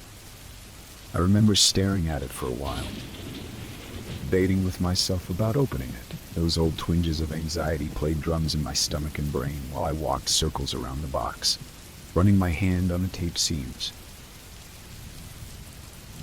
I called Jeremy and told him what Lillian had sent us. He was a little angry at first. He told Lillian that I was old-fashioned and didn't believe in having a TV, explaining away why we never had one. But in my head, whatever had happened before had ceased, and that maybe it was time to let it all go. I felt ready to set everything aside and grow up. I was 25 then. It seemed appropriate that I let all of the superstitions. Before he got home, I unloaded the TV from its box, moved the coffee table against the wall in front of the couch, and carefully lifted the television onto it. For a long time, I sat on the couch and stared at it, willing myself to plug it in and watch something. If anything, just to give myself that final push into peace of mind. Jeremy came home while I was contemplating this. He watched me for a little while before plugging it in himself. I remember feeling my body jump a little off of the couch cushion when he turned it on. All that met us was a bright blue screen with the letters AUX in the top right-hand corner. Nothing was attached to it. We didn't even have a disc player or a satellite service. Both of us chuckled at this. We finally had one, and we couldn't even use it. For a few months, that's how it remained. This giant black box merely sat in our living room, eerily catching our reflections when we walked past or sat down to read. We'd become so used to being unplugged that it was merely an ornament in our home for a long time. Eventually, I agreed that Jeremy could purchase a radio. I never even listened to the radio in our car. It had been years since I really listened to music on anything but an iPod.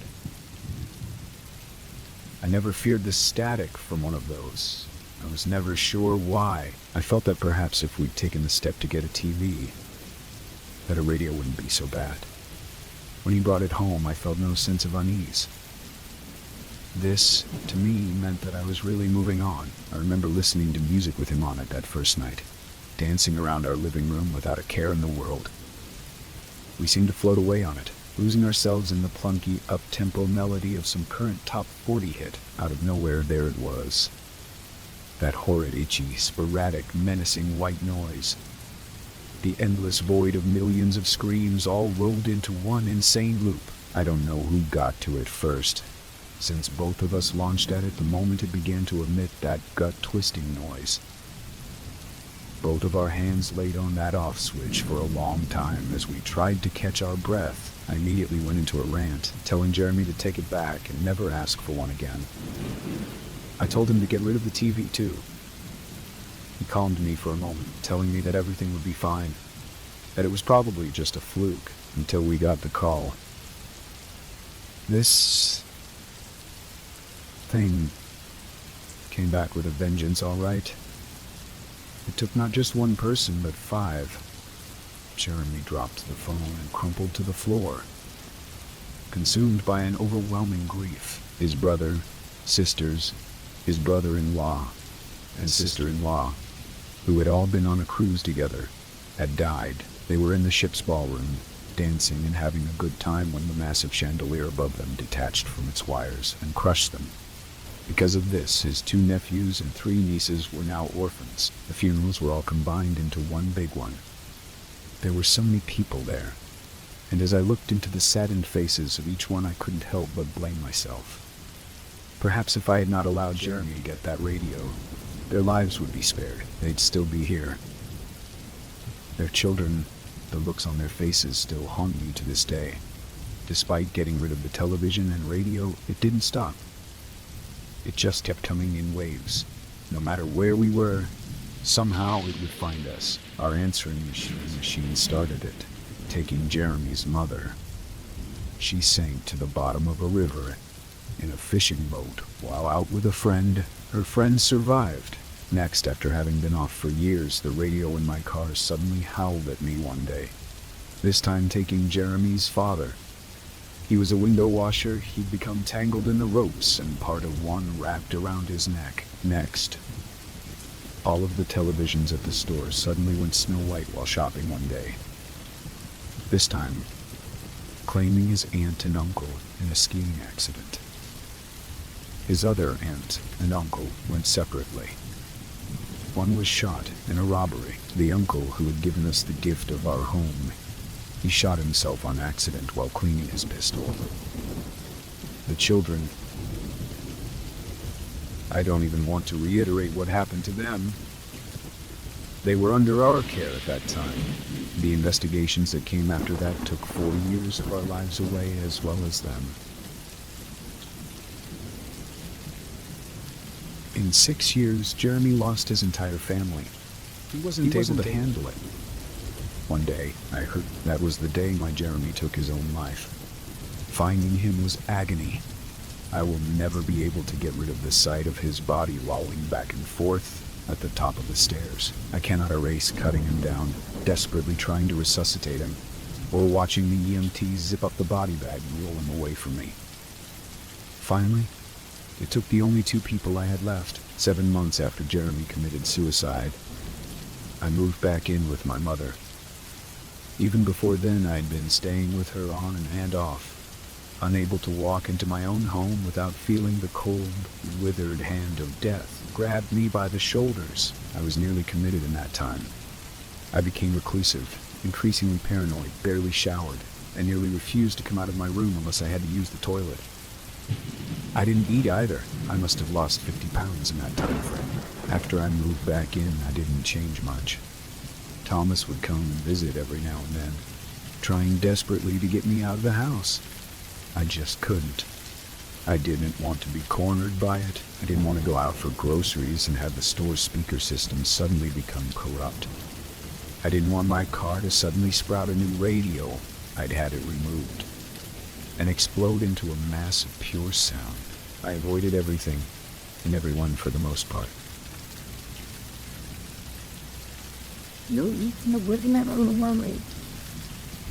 Until one day, I was alone in the house and went downstairs to go to the bathroom.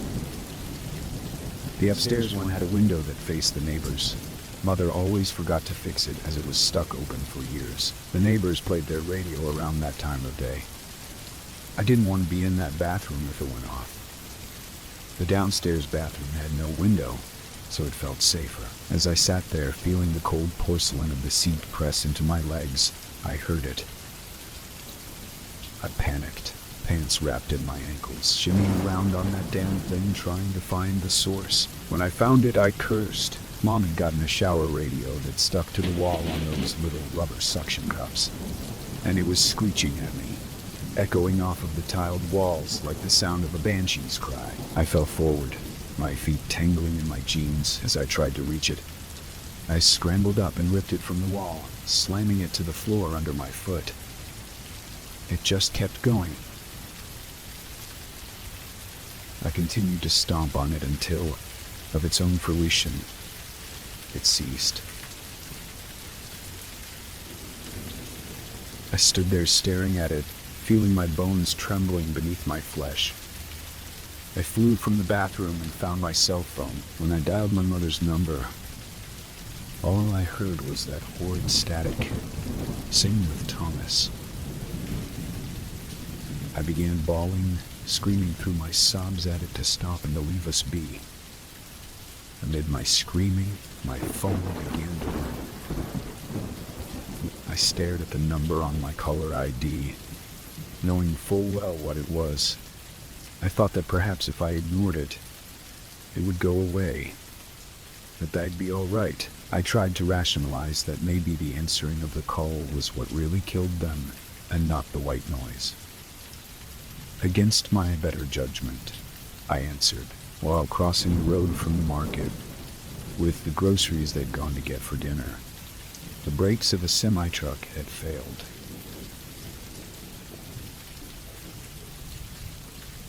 It hit them straight on,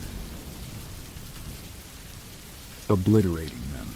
The only possible form of identification was to look at their licenses, after digging for them through blood and debris. There was barely enough of both of them for a cremation. I had their ashes combined with my father's and laid to rest in this grave. I had their names added alongside his on his tombstone. At this point, I was the only one left alive to attend the funeral. The pastor spewed his usual garbage about release from this life and ascension into heaven. How could there be such a place when all I knew then was a never-ending plane of hell? I couldn't bring myself to believe that my many loved ones were in some fluffy, cloud-laden paradise when all of them died in such horrific ways. The graveyard around me had become a family plot at this point. So many of those gravestones had the names of people I'd once laughed with, people I'd once cried with, shared a home with, shared a bed with, and I was left alone. I couldn't understand why. Why did this thing want me to suffer? What had I ever done? What had little 7 or 8-year-old me done to bring down such a merciless wrath from this unseen force of nature? I never learned why. That's what makes it so terrifying to me. What always scared me, question of why or how, went silently unanswered. Some nights I felt I could hear a snickering in the blackness, mocking me. In the years to follow, I became invisible. I never left my mother's house after I'd taken over the deed and inherited the property and all she owned. I turned that house into my own personal sanctuary. I rid the place of anything that could make a sound. I secured all of the furniture to the floor. I used only plastic utensils and dishes. I removed the curtain rods and secured the curtains to the wall. I did everything possible to create a space that even the most paranoid person could live in and feel safe. Of course, at that point, that person is who I had become. I ordered a delivery service for groceries. I applied for disability payments. I even ordered from a weekly book club I found in the paper. I found a way to live completely unplugged. I even had the wiring in the house removed for fear that somehow they'd even find a way to create that awful sound. It's been 30 years to the day since Mom and Thomas were taken. I often see young children standing in front of the house, pointing and leering. I imagine I've become some kind of urban legend. A freak accident is what they called it. The report went on to mention that I was the last remaining member of my family. I dug back through the years and found every single incident, every last death that took them all away from me. I'm only happy I never told another soul about the static. If I had, those idiotic children that taunt me from the curb would probably hold up radios or their phones and play that sound over and over until I officially went mad. Well, whether they do or not, I know it will come for me one day. I know that this will be my final resting place, and I won't be found until my next food delivery comes. I know that by then I'll be rotting into the floorboards, intent on remaining a part of this house even in the afterlife. I don't want to know where it took them, what strange underworld that thing sent my family to. I don't want to be with them there. I want to be the one who beat it. I want to be the one who nearly died in my sleep. I want them to know that I conquered it at long last. But I know it will try. Somehow, someday, it will try come for me. It will try come for me. It will cry out in the stillness and grab a hold of my throat and drag me down into the scorching, dry air of hell. It doesn't seem to know that I have a plan. I have sat with this ice pick in my hand as I've written all of this down. I've looked at its rusted, sleek features every now and again between pages and paragraphs. I've known what I want to do with it for years. I've only now worked up the courage to do with it what I know I should have done long ago to ensure nothing like this ever happens again. If it doesn't try to take me, Perhaps it will decide to continue taking bystanders. I can't let that happen. If this thing works the way I think it does, then this plan will work. You can torture what cannot hear you, now can you? Story 6. My name is Wes Kellerman, and to save time, I will spare you all the agony of reading my whole life story and keep the details of who I am concise. I'm 25 years old with short blonde hair and green eyes. I go to the gym regularly to ensure my weight doesn't get too out of control since I work night security at a local restaurant tourist hotspot.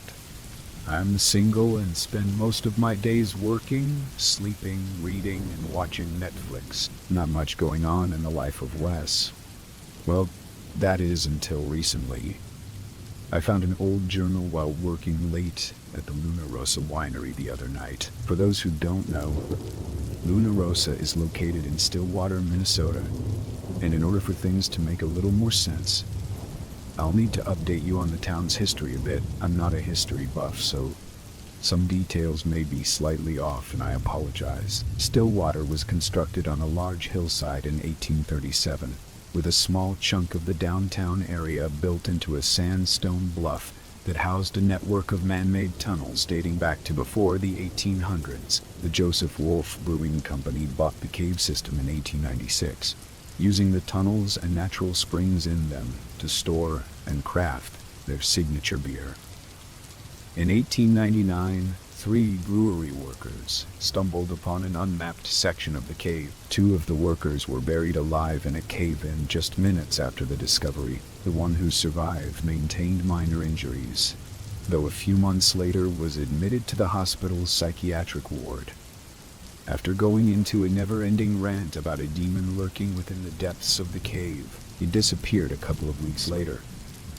Eventually, the cave fell under the ownership of the Luna Rosa winery, and with reports of the cave being haunted, it became a popular touring site for visitors. That leads me back to my job working security at the winery. Basically, I patrol the cave after hours, ensuring no one wanders into the cave to spend the night or steal any of the antiques. I have been monitoring that cave for 2 years without a single paranormal incident until yesterday. When I found the journal, it was around 11 p.m., and I was just making my way past the old cave-in site when I caught a movement out of the corner of my eye. I watched as some loose pebbles and dirt fell away from the larger rocks and onto the floor. Moving closer to investigate, I noticed a half-buried journal. I removed it as carefully as possible, and immediately after retrieving it, I heard a faint noise coming from the other side of the rubble. I leaned forward to listen and heard the faint sound of scraping against the rocks. "Hello?" I whispered. The scratching noise ceased abruptly, and after combing the area with my flashlight, I dismissed it as echoes from a mouse or some other rodent that may have been wandering around the cave. I returned to the security room and began texting my supervisor about the buried book I had found. I stopped just as I was about to send a message, deciding that it would be pointless to contact her that late. Not to mention, she would more than likely try and take credit for my finding it. So, unwilling to part ways with my discovery, I smuggled the old-timey book home to read its contents. I couldn't believe it at first, but after reading a few of the journal entries, I was able to identify who it belonged to. Hector, the brewery worker who'd survived the cave-in. I stayed up late that night reading, and I would be lying if I said I wasn't bored out of mind and slightly disappointed. I had spent hours reading about some dud's day-to-day life. Other than its age, there wasn't anything remotely interesting about the journal. But as I began to doze off, I convinced myself to hold on to the book, at least until I was finished reading it. I arrived at work early the next night. Carlos, the guard on the shift before me, gave me a hasty greeting and darted over to his locker. He was in more of a rush than usual. When I asked him about it, he hesitated before responding. "I can't believe I'm admitting this, but I'm starting to think this place is actually haunted," he said. "You're kidding me, right?" I mocked him. "I thought you didn't believe in that crap. What made you change your mind?" His face paled as he seemed to search for the right words. It started right after I locked up for the night. I saw something move one of the feeds and could have sworn it was a person. I went to investigate and couldn't find anything. During the next 2 rounds just before you arrived, I kept getting the feeling that I was being watched, and I swear I heard someone whisper my name. Once. "Please tell me you see the irony in that," I teased. "First of all, there are cameras all over this place. So technically, you were being watched the entire time. Secondly, the whisper you heard was probably just a stray breeze entering the cave. They've been known to sound an awful lot like voices at times, just saying." "Fine. Since you're going to be an ass about it, I guess you'll just have to see for yourself. Good night, Wes." He waved to me irritably and sped out of the security room. My first walk through the site was uneventful, and after giving all the security feeds a good once-over, I decided to read more from the journal to pass the time between rounds. It continued much the same as it had left off, with him writing about his workdays, his family, and coworkers. But at the end of his entry for June 13th, 1899, 3 days before the cave-in, things finally got interesting. He mentioned he and his 2 coworkers heard scratching coming from behind one of the cavern walls. Thinking someone may have gotten lost and into trouble, they brought it up to their supervisor, who went over the cave layout with them. After a short search and running over a few possible scenarios of what the noise could have been, they all drew the same conclusion that I had. They were just hearing rodents scampering around the cave. I glanced up briefly to check the security monitors, then did a double take before shooting out of my chair to view one of the feeds more closely. The camera was pointed at the opening of a larger tunnel that was nicknamed Boat Alley. We called it that because halfway down the tunnel there's an antique rowboat on display from when the caves were flooded many years back. A cold chill slowly crept through my body once I registered what I had just seen. Something, or someone, was in that tunnel, and I had seen them just before they disappeared completely under the boat. I pulled up the security log and left a voice recording, doing my best to remain calm as I spoke. "This is Wes Kellerman, ID 99009. The date is Monday, January 14th, 2016. And the time is 11:23 p.m. I am documenting a possible break-in in Boat Alley, and I'm on my way to investigate." During the day, the tunnels are lit up like the 4th of July, with bulbs and light strips in every nook and cranny, so that customers don't get too claustrophobic or trip over the uneven ground. At night, it's a whole different story. In order to save money, only the floor strips are left on, and at the dimmest setting possible. It forces us guards on the night shifts to rely on our flashlights for vision. I readied my light and taser, pointed them at the upside-down boat, and stood a good 15 feet away. I ordered the intruder to come out multiple times, and each time I was answered by the whistling of wind as it crept past me. I cautiously inched closer to the small vessel, and after taking a deep breath, I dropped to the ground to peer underneath. "Idiot," I breathed to myself, as I read a note from Carlos taped to the underside of the boat. "Gotcha. See you at work tomorrow, lol." Carlos, just in case Carlos had stuck around to scare me. I took extra precautions as I continued my rounds. I had just reached the middle of my walkthrough near the cave-in site when I heard the loud clamor of rocks falling onto the floor behind me. I jumped around in surprise, shining my light just in time to see a beach ball-sized boulder tumble to the ground, breaking off from a considerably sized hole where it was once lodged. I gawked at the opening for a few minutes, allowing the cloud of dirt and dust to clear, before observing the surrounding rocks for any structural damage. By the time I established it was safe, I was unable to contain my curiosity, and I peered into the narrow hole.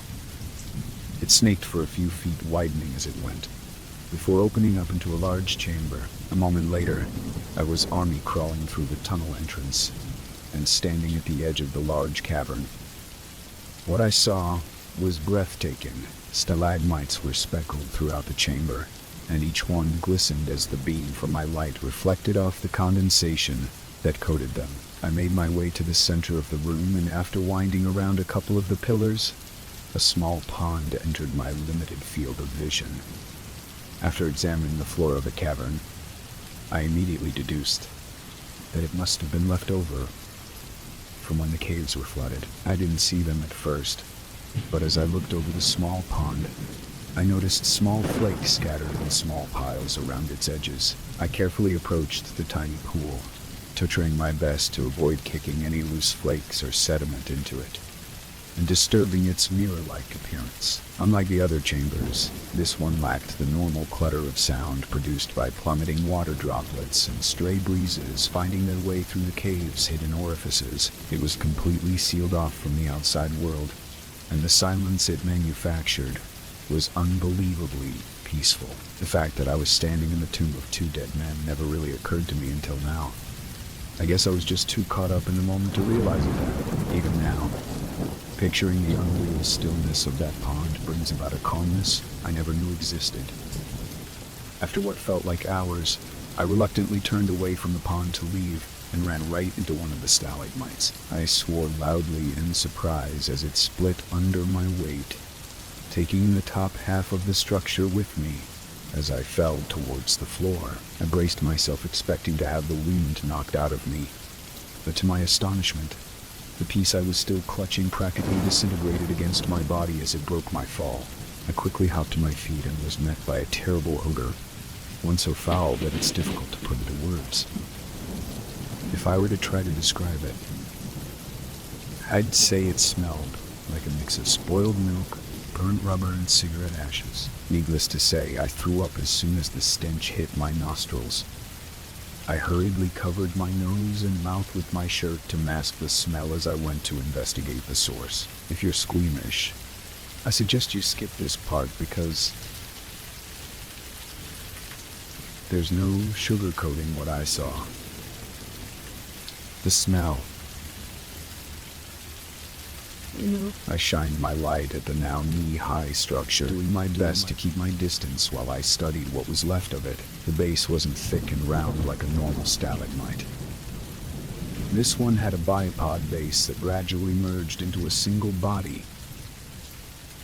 And it wasn't the only one, either. After scanning the rest of the room, it was very clear that they all shared the same unorthodox shape. And as soon as I fully examined one that was unscathed, it didn't take very long to recognize their all too familiar shape. My breathing became labored as I viewed the remnants of the broken structure, hoping to disprove the thoughts running rampant through my mind. The inside was coated in a rust-like residue and appeared to be hollow at first. I leaned forward to get a better view and noticed the entire base was filled with some sort of lumpy, muddy liquid. Using a pen, I flipped over and scraped off some of the liquid from one of the larger lumps. I let out what started as a soft whimper, and once I had fully processed what was in front of me, it instantly turned into an ear-splitting scream. The structures weren't stalagmites. They were people being used as some kind of shell to preserve their organs and covered in God knows what. I hauled ass out of that room and practically dove into the small tunnel, clawing desperately at the loose dirt as I scrabbled through the narrow exit. I tumbled down the small mound of rubble at the tunnel's opening, and after hobbling to my feet, I sprinted towards the security office. I had reached the final stretch and was halfway across the elevated catwalk when I heard a series of light metallic taps coming from behind me. I whipped around to illuminate the grated walkway before I scanned the rest of the small chamber. I held my breath and tried to listen past the white noise of my heart pounding and water droplets splashing. Suddenly, my flashlight flickered a few times, then burned out. I've had similar things happen to me in the past where I'm partway through my routine and my light suddenly goes out. I just follow the light strips back to the office and replace my light, then finish up from where I left off. No biggie. But after my grim experience in the cavern, I felt guilty for blowing off my coworker Carlos. For the first time in my life, I was afraid of the dark. Because in that moment I knew I wasn't alone. And something was watching me. I took a step backwards and heard the noise again as it echoed off the cavern walls. It was like listening to someone tap their nails on a soda can. Tap, tap, tap, tap, tap when I turned to make a run for it. A woman's voice called out from behind me in a soft whisper and stopped me in my tracks. "Please stay, Wes." I whirled around and pointed it in the direction of the voice, hoping to find its source through the flickers of light. "Don't leave me alone," the voice pleaded to me as 5 pale, willowy fingers emerged from holes in the metal floor grating, brandishing long dagger-like claws that were blacker than obsidian. They clinked against the grating as each finger closed in around it. Tap, tap, tap, tap. I ran as fast as possible, stumbling once or twice as I fumbled my way through the darkness. Once I reached the door to the guards' room, there was a series of loud, metallic screeches, followed by the thunderous bang of something landing on the catwalk. I paused in front of the door to contemplate whether I should try to catch a glimpse of the thing pursuing me or not, and immediately decided against it. I shoved the door open and nearly fell through the doorway, before slamming it shut and locking it behind me.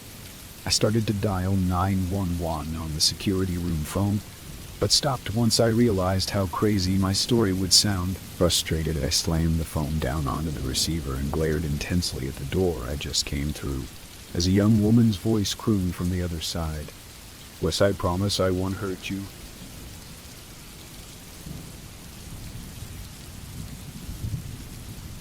"Please let me in. I'm so cold, Wes." It occurred to me at that moment that I should have just left the winery. The door to the lobby was only 10 feet further down the corridor. I was in such a hurry to put a wall between me and that thing lurking underneath the catwalk. Leaving the building never even came to mind. To think, I could have gone home, put in my resignation letter in the morning.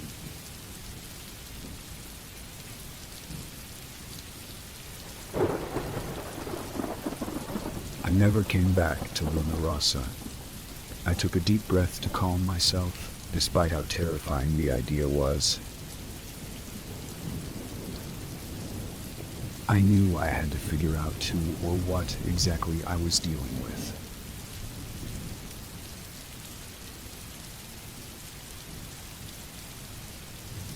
I turned to view the camera monitors, and my stomach dropped. All but one of the feeds were displaying static. And to make matters worse, when I tried to go over the old footage,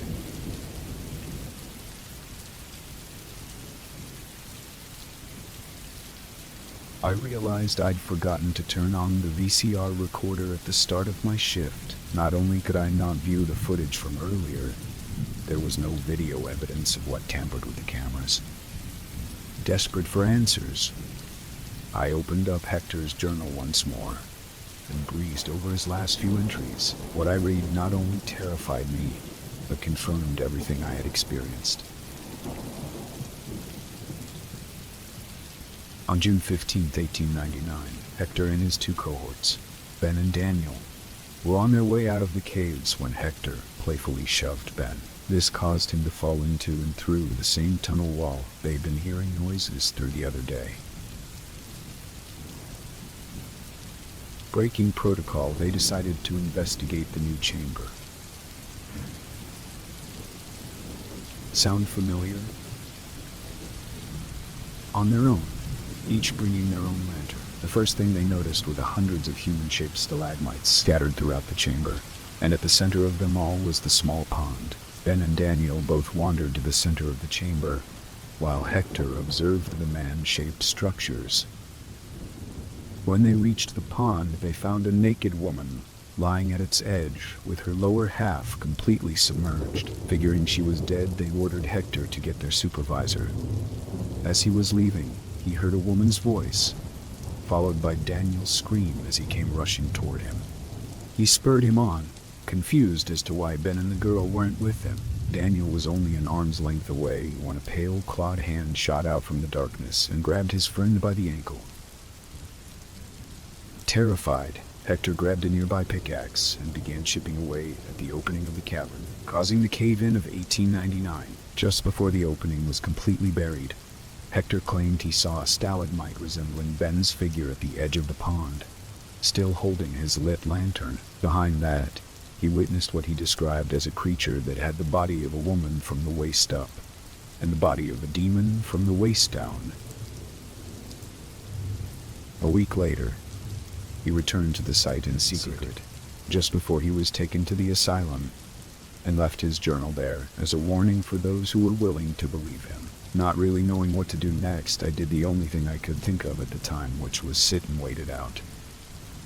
Those next few hours were the longest of my life. The creature called to me in a whimpering female voice every few minutes, sounding weak and distressed at first, begging me to help her.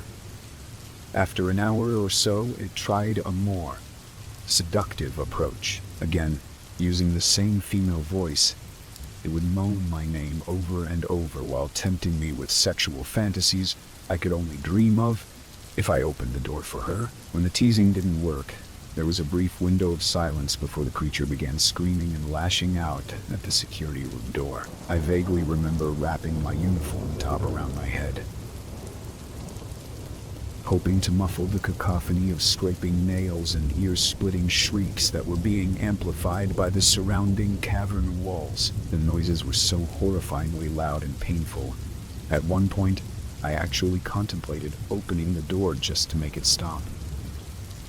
Then, just like that, it was dead silent. With my ears still ringing, I checked the time on my phone and realized the opening crew would be in soon. Reluctantly, I got up out of a fetal position and removed myself from underneath the security desk. Then made my way to the rusty metal door on the other side of the room. I hesitantly pressed my face against its cool, rough surface, listening for any movement on the other side. "Hello, Wes, it's me." Carlos' voice echoed loudly, causing me to jump. I accidentally left my smokes in the security room and am just picking them up real quick. The door handle wiggled slightly as he tried to open the door, then swore under his breath. "Hey man, the door's locked, and I left my keys in my ride. Could you get the door for me, please?" "Yeah," I muttered. "Sorry, bud, it's been a long night." "Sorry, bud, it's been a long night." I reached for the lock and froze. The voice was his, sure, but I had two good reasons to believe it wasn't Carlos behind the door. One, Carlos didn't smoke, that I knew of. And two, he didn't own a ride, which I knew because he always bragged about how he biked to work every day. I pretended to unlock the door, and a millisecond later, there was thunderous bang as the creature tried to plow through the door. It thought it was open. Reverting back to the woman's voice from before, it cackled manically and slowly.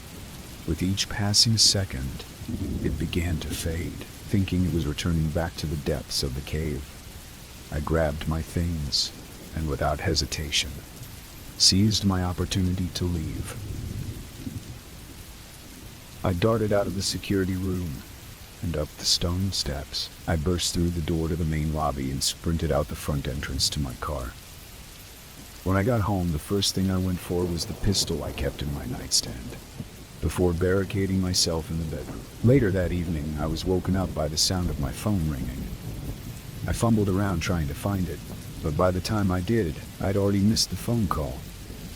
I had 30 missed calls, voicemails, and 20 text messages from my boss. I figured she would be upset at me.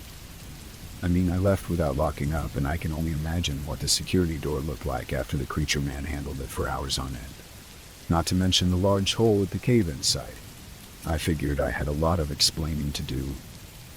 When I called her back, though, things did not go as expected. When I started to confront her about the things mentioned, she told me everything was locked up tight, and made no mention about the cave-in site or the security room. She asked if I could come back to the Luna Rossa for questioning by the police. It took everything I had to muster the strength to do so, but I did it as I was asked. When I arrived, I was directed to the security room, where the police were waiting for me. I stopped briefly just before I entered the room to observe the door, and to my horror, there wasn't a single scratch on it. Then, as I walked in, I caught a glimpse of the security feeds. All of them were working perfectly, and the hole at the cave-in site was no longer there. The police interrogated me for about an hour, with most of the questions centered around Carlos. When was the last time I had seen him? What was his attitude like? Etc. Apparently, Carlos never made it home after his work shift. His wife thought he might have went to the bar afterwards with some friends, but after calling around and finding out none of them had seen him, she made the call to the police. This is where things get even more creepy. Security footage showed Carlos leave the security room like normal, then sneak back into the caves while I wasn't looking. He then made his way to Boat Alley and crawled underneath the old boat.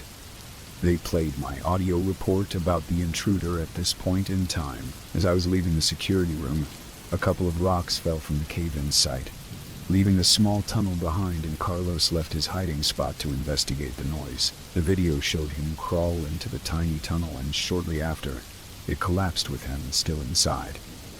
They apologized for the formalities, but they needed to rule out foul play and offered me their condolences. Once I got the okay to go, I left, without saying another word. When I got home, I went straight to my computer and began typing out this message.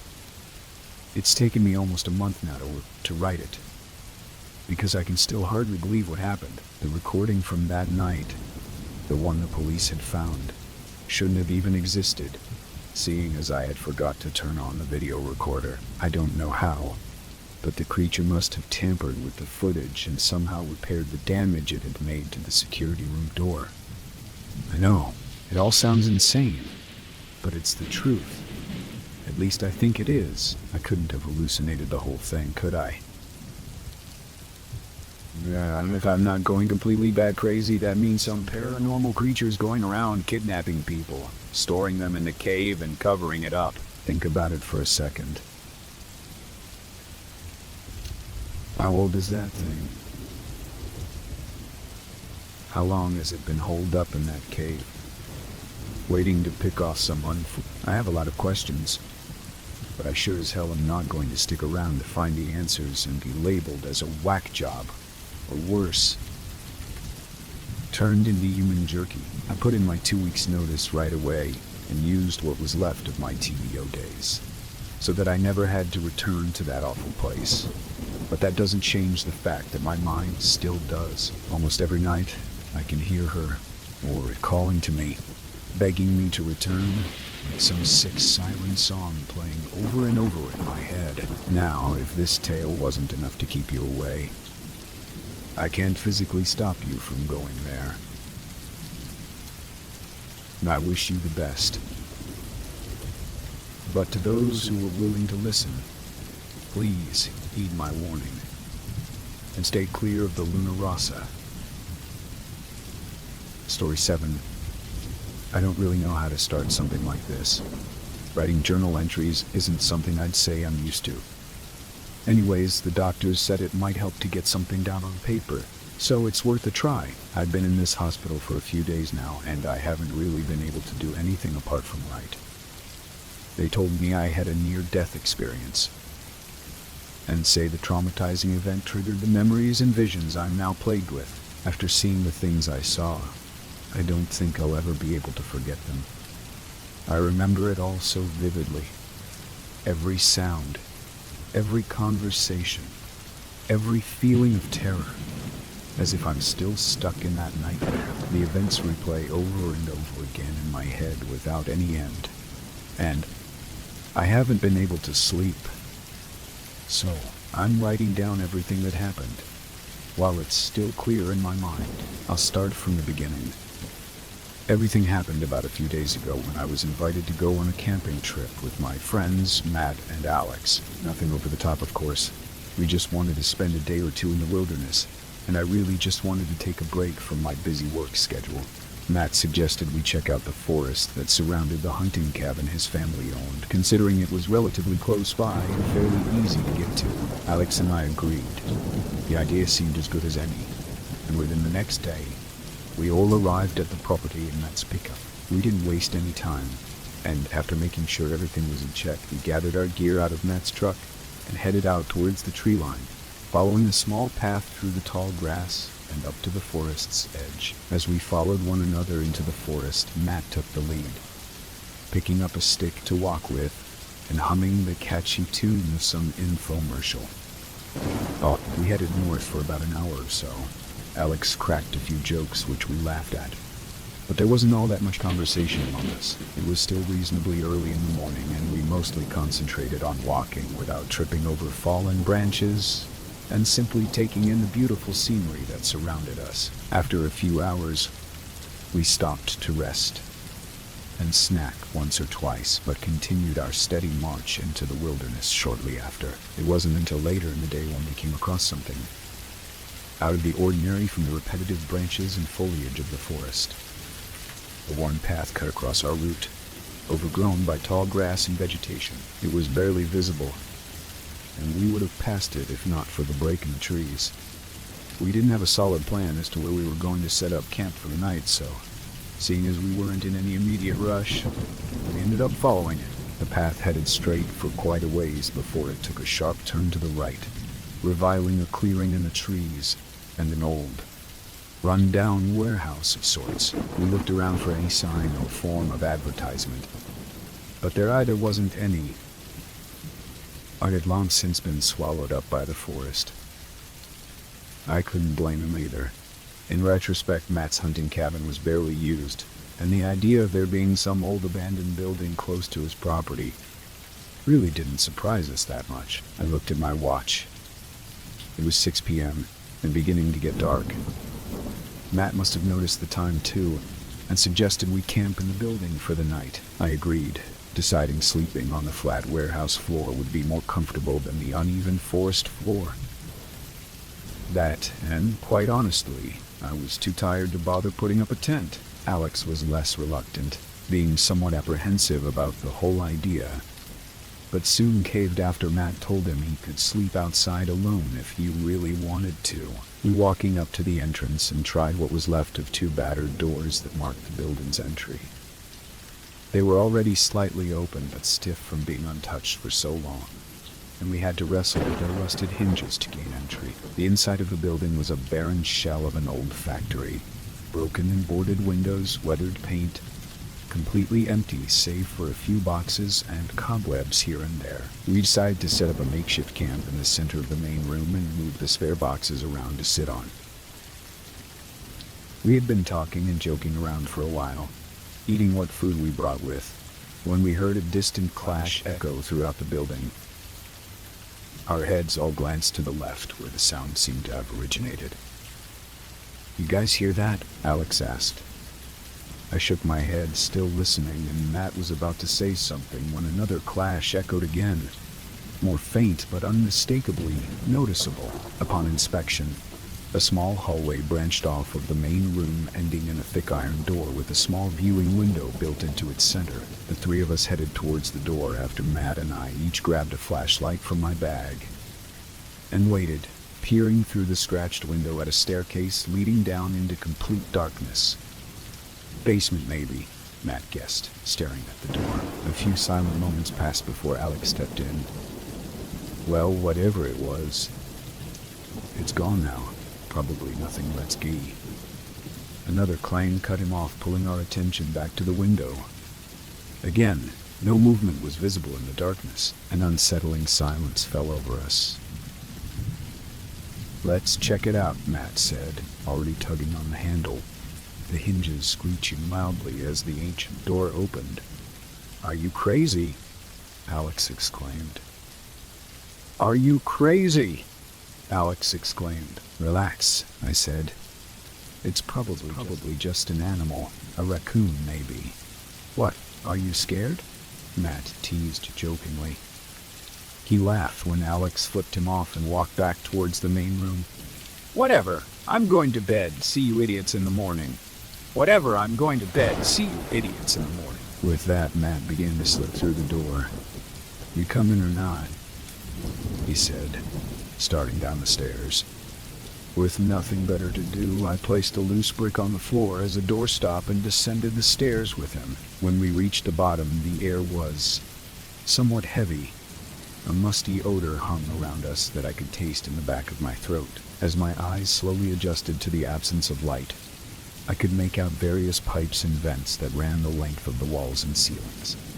I shone my flashlight around us and found that we were in a small rectangular room about 15 feet wide. 3 or 4 tunnels branched out of the walls in various directions, and I aimed my light down the nearest one, but saw nothing as the tunnel only stretched farther onward, seeming to go on forever. Which way do you think it came from? Which way do you think it came from? Matt asked, staring into the darkness of the front tunnel. I don't know, man. Does it even matter anymore? I said flatly. What? You scared of the dark too? No, it's just... Come on, let's see what's down here, Matt called out before ducking down the passageway and disappearing in the darkness. Noise invisible being his own flashlight bobbing up and down. Being an idiot, I followed after him, keeping my eyes on the jumping light through the labyrinth of tunnels. Matt, let's just go back. This is getting ridiculous, I called after him. His words echoed down back to me. Hey man, I think I heard something over here. I saw the light dart to the left, likely another turn in the tunnel, and caught up only to find that his light was nowhere to be seen. I jogged forward a little more, hoping to hear his footsteps or something just to point me in his direction. But there was nothing. Matt, I called. Matt, you still there? My voice bounced uselessly off the walls of the tunnel. I reassured myself it was probably just another one of his idiotic pranks. He always messed with me and Alex, but something didn't feel right about it. The feeling of dread grew in the pit of my stomach as I rounded yet another corner just to find more darkness. No light, and no familiar jump scare from Matt, just more tunnels. Suddenly, the tunnel was filled with a blood-curdling scream that seemed to come from everywhere around me, stopping me right in my tracks. But just as quickly as it started, it ended, as if cut short by an invisible force. I hesitantly called out to Matt again, but there was no answer, only the occasional drip of water from the ceiling. It was at this moment, in this silence, when I heard it. Footsteps. I aimed my flashlight down the tunnel, thinking it might be Matt running towards me. But as the sound grew louder, it seemed closer to something, running on all fours. Whatever it was coming towards me and getting closer. Without waiting any longer, I dropped my flashlight on the ground and darted into the next passageway.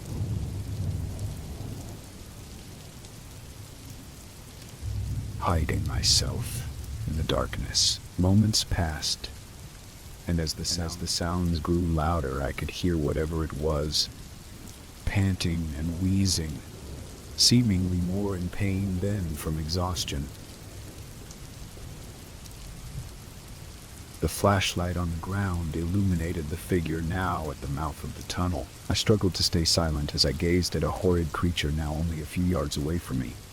It was on all fours, its back twisted and bent at a grotesque angle to compensate for its longer back legs. Its skin was pale, bruised and battered, wrapped tight around its skeletal figure. Bones strained and cracked as it bent down to examine the light. And it was now that I could see its face. What few strands of hair it had hung wet from its head and swayed as it breathed heavily through its crooked mouth. Unblinking eyes sunk back in its skull, and a glow hung in its pupils like that of a dog's at night, as it continued to study the alien instrument. You need to understand that this thing was once human. My heart raced and blood pounded in my ears so loud I prayed that it wouldn't hear me, prayed those glowing orbs wouldn't shift in my direction. Without warning, it snapped its head upwards with such force an audible snap could be heard from within its neck. It listened for a moment, then let out an inhuman shriek that pierced my ears and echoed down tunnels in every direction. Its neck and chest heaving to produce the disturbing noise. I shuddered as a faint echo of another shriek reverberated off the walls, followed by another. And another.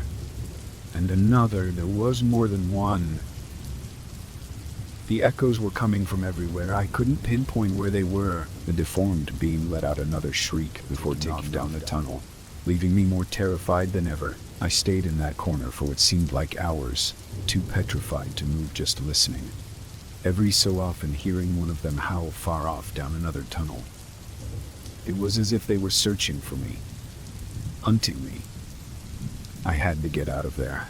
I had to escape. The thought of what these things would do to me if I was found chilled me to the bone. So I did the only thing I could do. I grabbed the flashlight and ran. Finding my way back was useless. I was completely lost.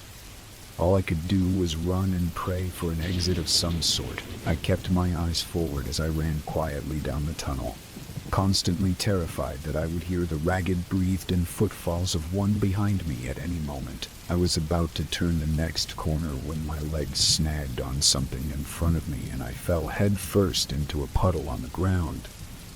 In the dim light, I could see the outline of a crumpled mass. My mind told myself not to look, but curiosity got the better of me and I grabbed my flashlight, shinning it down to my feet. I immediately wished I hadn't. At my feet lay the body of Matt. What was left of his mutilated core was torn open, practically ripping him in two. His organs lay scattered around him and thick blood coated the wall and floor. I shook violently but dared not scream, fear overpowering the sickening sight of my dead friend sprawled on the ground in a heap of blood. Looking away, I got up and sprinted down the tunnels as quietly as I could, turning the flashlight off so as not to attract any more of those things. I didn't want to end up like Matt. I ran for as long as I could, even after my legs burned, but eventually I had to stop. I doubled over, sore and exhausted, covered in sweat. My shirt and pants were covered in Matt's blood and I breathed heavy, trying to regain what ounce of strength I had. Shaking as I rose to my feet, a slight crack sounded from my right. My hair stood on end, and I tried to turn my flashlight on, but it refused to work. Another crack sounded, slightly closer. I panicked and hit the top of the light repeatedly until finally it sparked to life, illuminating a thing composed of the stuff of nightmare. Glowing pupils constricted as its eyes widened. Lips curled back into a snarl, revealing teeth stained with blood and rotted with decay. I inched back in fear as it shifted closer towards me, its shoulder cracking with each stride as if dislocated. My mind screamed at my legs to move, to run, get out of there as fast as possible. But it wasn't until the thing threw its head back and screamed to its other pack members that I was released from my terrified trance. I sprinted down the tunnel, fueled with adrenaline. Its head snapped back to me when it saw my movement. It snarled and bounded on all fours with inhuman speed. I sprinted as fast I could, taking rights and lefts in the disorienting tunnels, but its enraged screams were always right behind me. I couldn't outrun it. I needed to hide or find something to defend myself with. Even if fighting was useless, my eyes turned to the wall where rusted pipes ran its length and connected to the ground. In a desperate attempt, I grabbed the nearest one and pulled with all my might, hoping it would come off the wall with ease. My heart dropped as it moved only slightly, and my arms burned as I pulled ruthlessly on the rusted pipe. The shrieks. Finally, it came free just in time as the creature crashed around the corner. It lunged at me, arms outstretched and clawing the air. I braced myself and swung with what energy I had left, feeling it collide with the creature's jaw. A sickening crunch echoed in the tunnel, and the being shrieking in pain and confusion. In blind fury, it swatted me away with its arm, knocking me back against the wall so hard I saw stars. It moaned again, its head bent to the left at an absurd angle from where the pipe had collided, before collapsing on the ground. Movement caught my eye behind it. More of these. People streamed around the corner, their pale bodies crashing into themselves. I turned and ran as best I could, clutching my now mangled arm from where I had been hit, only turning back to see them feeding on their fallen comrade. Its screams of agony went unnoticed, as it was now nothing more than food in their minds. It wasn't long, however, before they began to climb over each other to continue the chase.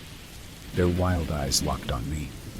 My vision blurred and blood pounded in my head as I ducked past another archway in the tunnel. I had long surpassed my athletic limits and was running on fear alone. I could hear their shrieks and cries just down the tunnel as they raced towards me, limbs and bone clashing as each one tried desperately to get the first bite. I turned yet another corner and my heart stopped. A sliver of light illuminated the end of the tunnel, a drain pipe, just large enough for a child. There were only moments, seconds even, between me and the mass of deformed bodies that hurtled down the tunnel. There was no time to decide. I bolted for the opening and dived through the narrow space, crawling as fast as I could. It didn't matter how much the hard pavement scratched and tore at my knees and arms. I was so close to escape, but I knew they were right behind me, clawing savagely for my legs, enraged by the instinct to feed. Just as I was nearing the end of the opening, fingers dug into my ankle. Bolts of pain shot up my leg, and I screamed in agony. I felt something snap in my ankle as it snarled and drove its nails deeper into my skin. I yelled in anguish, struggling as I was pulled back down the pipe. With a last-ditch effort, I kicked as hard as I could with my free leg, feeling it connect with something hard. It shrieked, and more in anger than pain, only tightening its steel grip on my leg. I brought my foot down again and again, desperately trying to free myself until it finally let go. I looked back to see a bloody tangle of arms and figures, savagely fighting to reach me as I pulled myself along the last remaining inches and fell. This is where my memory begins to fade. I remember hitting cold water and seeing the night sky, too tired to do anything but lay in the water. I remember looking up to see glowing eyes staring back at me through the narrow opening before I welcomed rest and blacked out. I was found washed up on the side of a river, half dead and suffering from hypothermia. My left ankle was broken, and my right forearm completely shattered. I awoke later in the emergency room.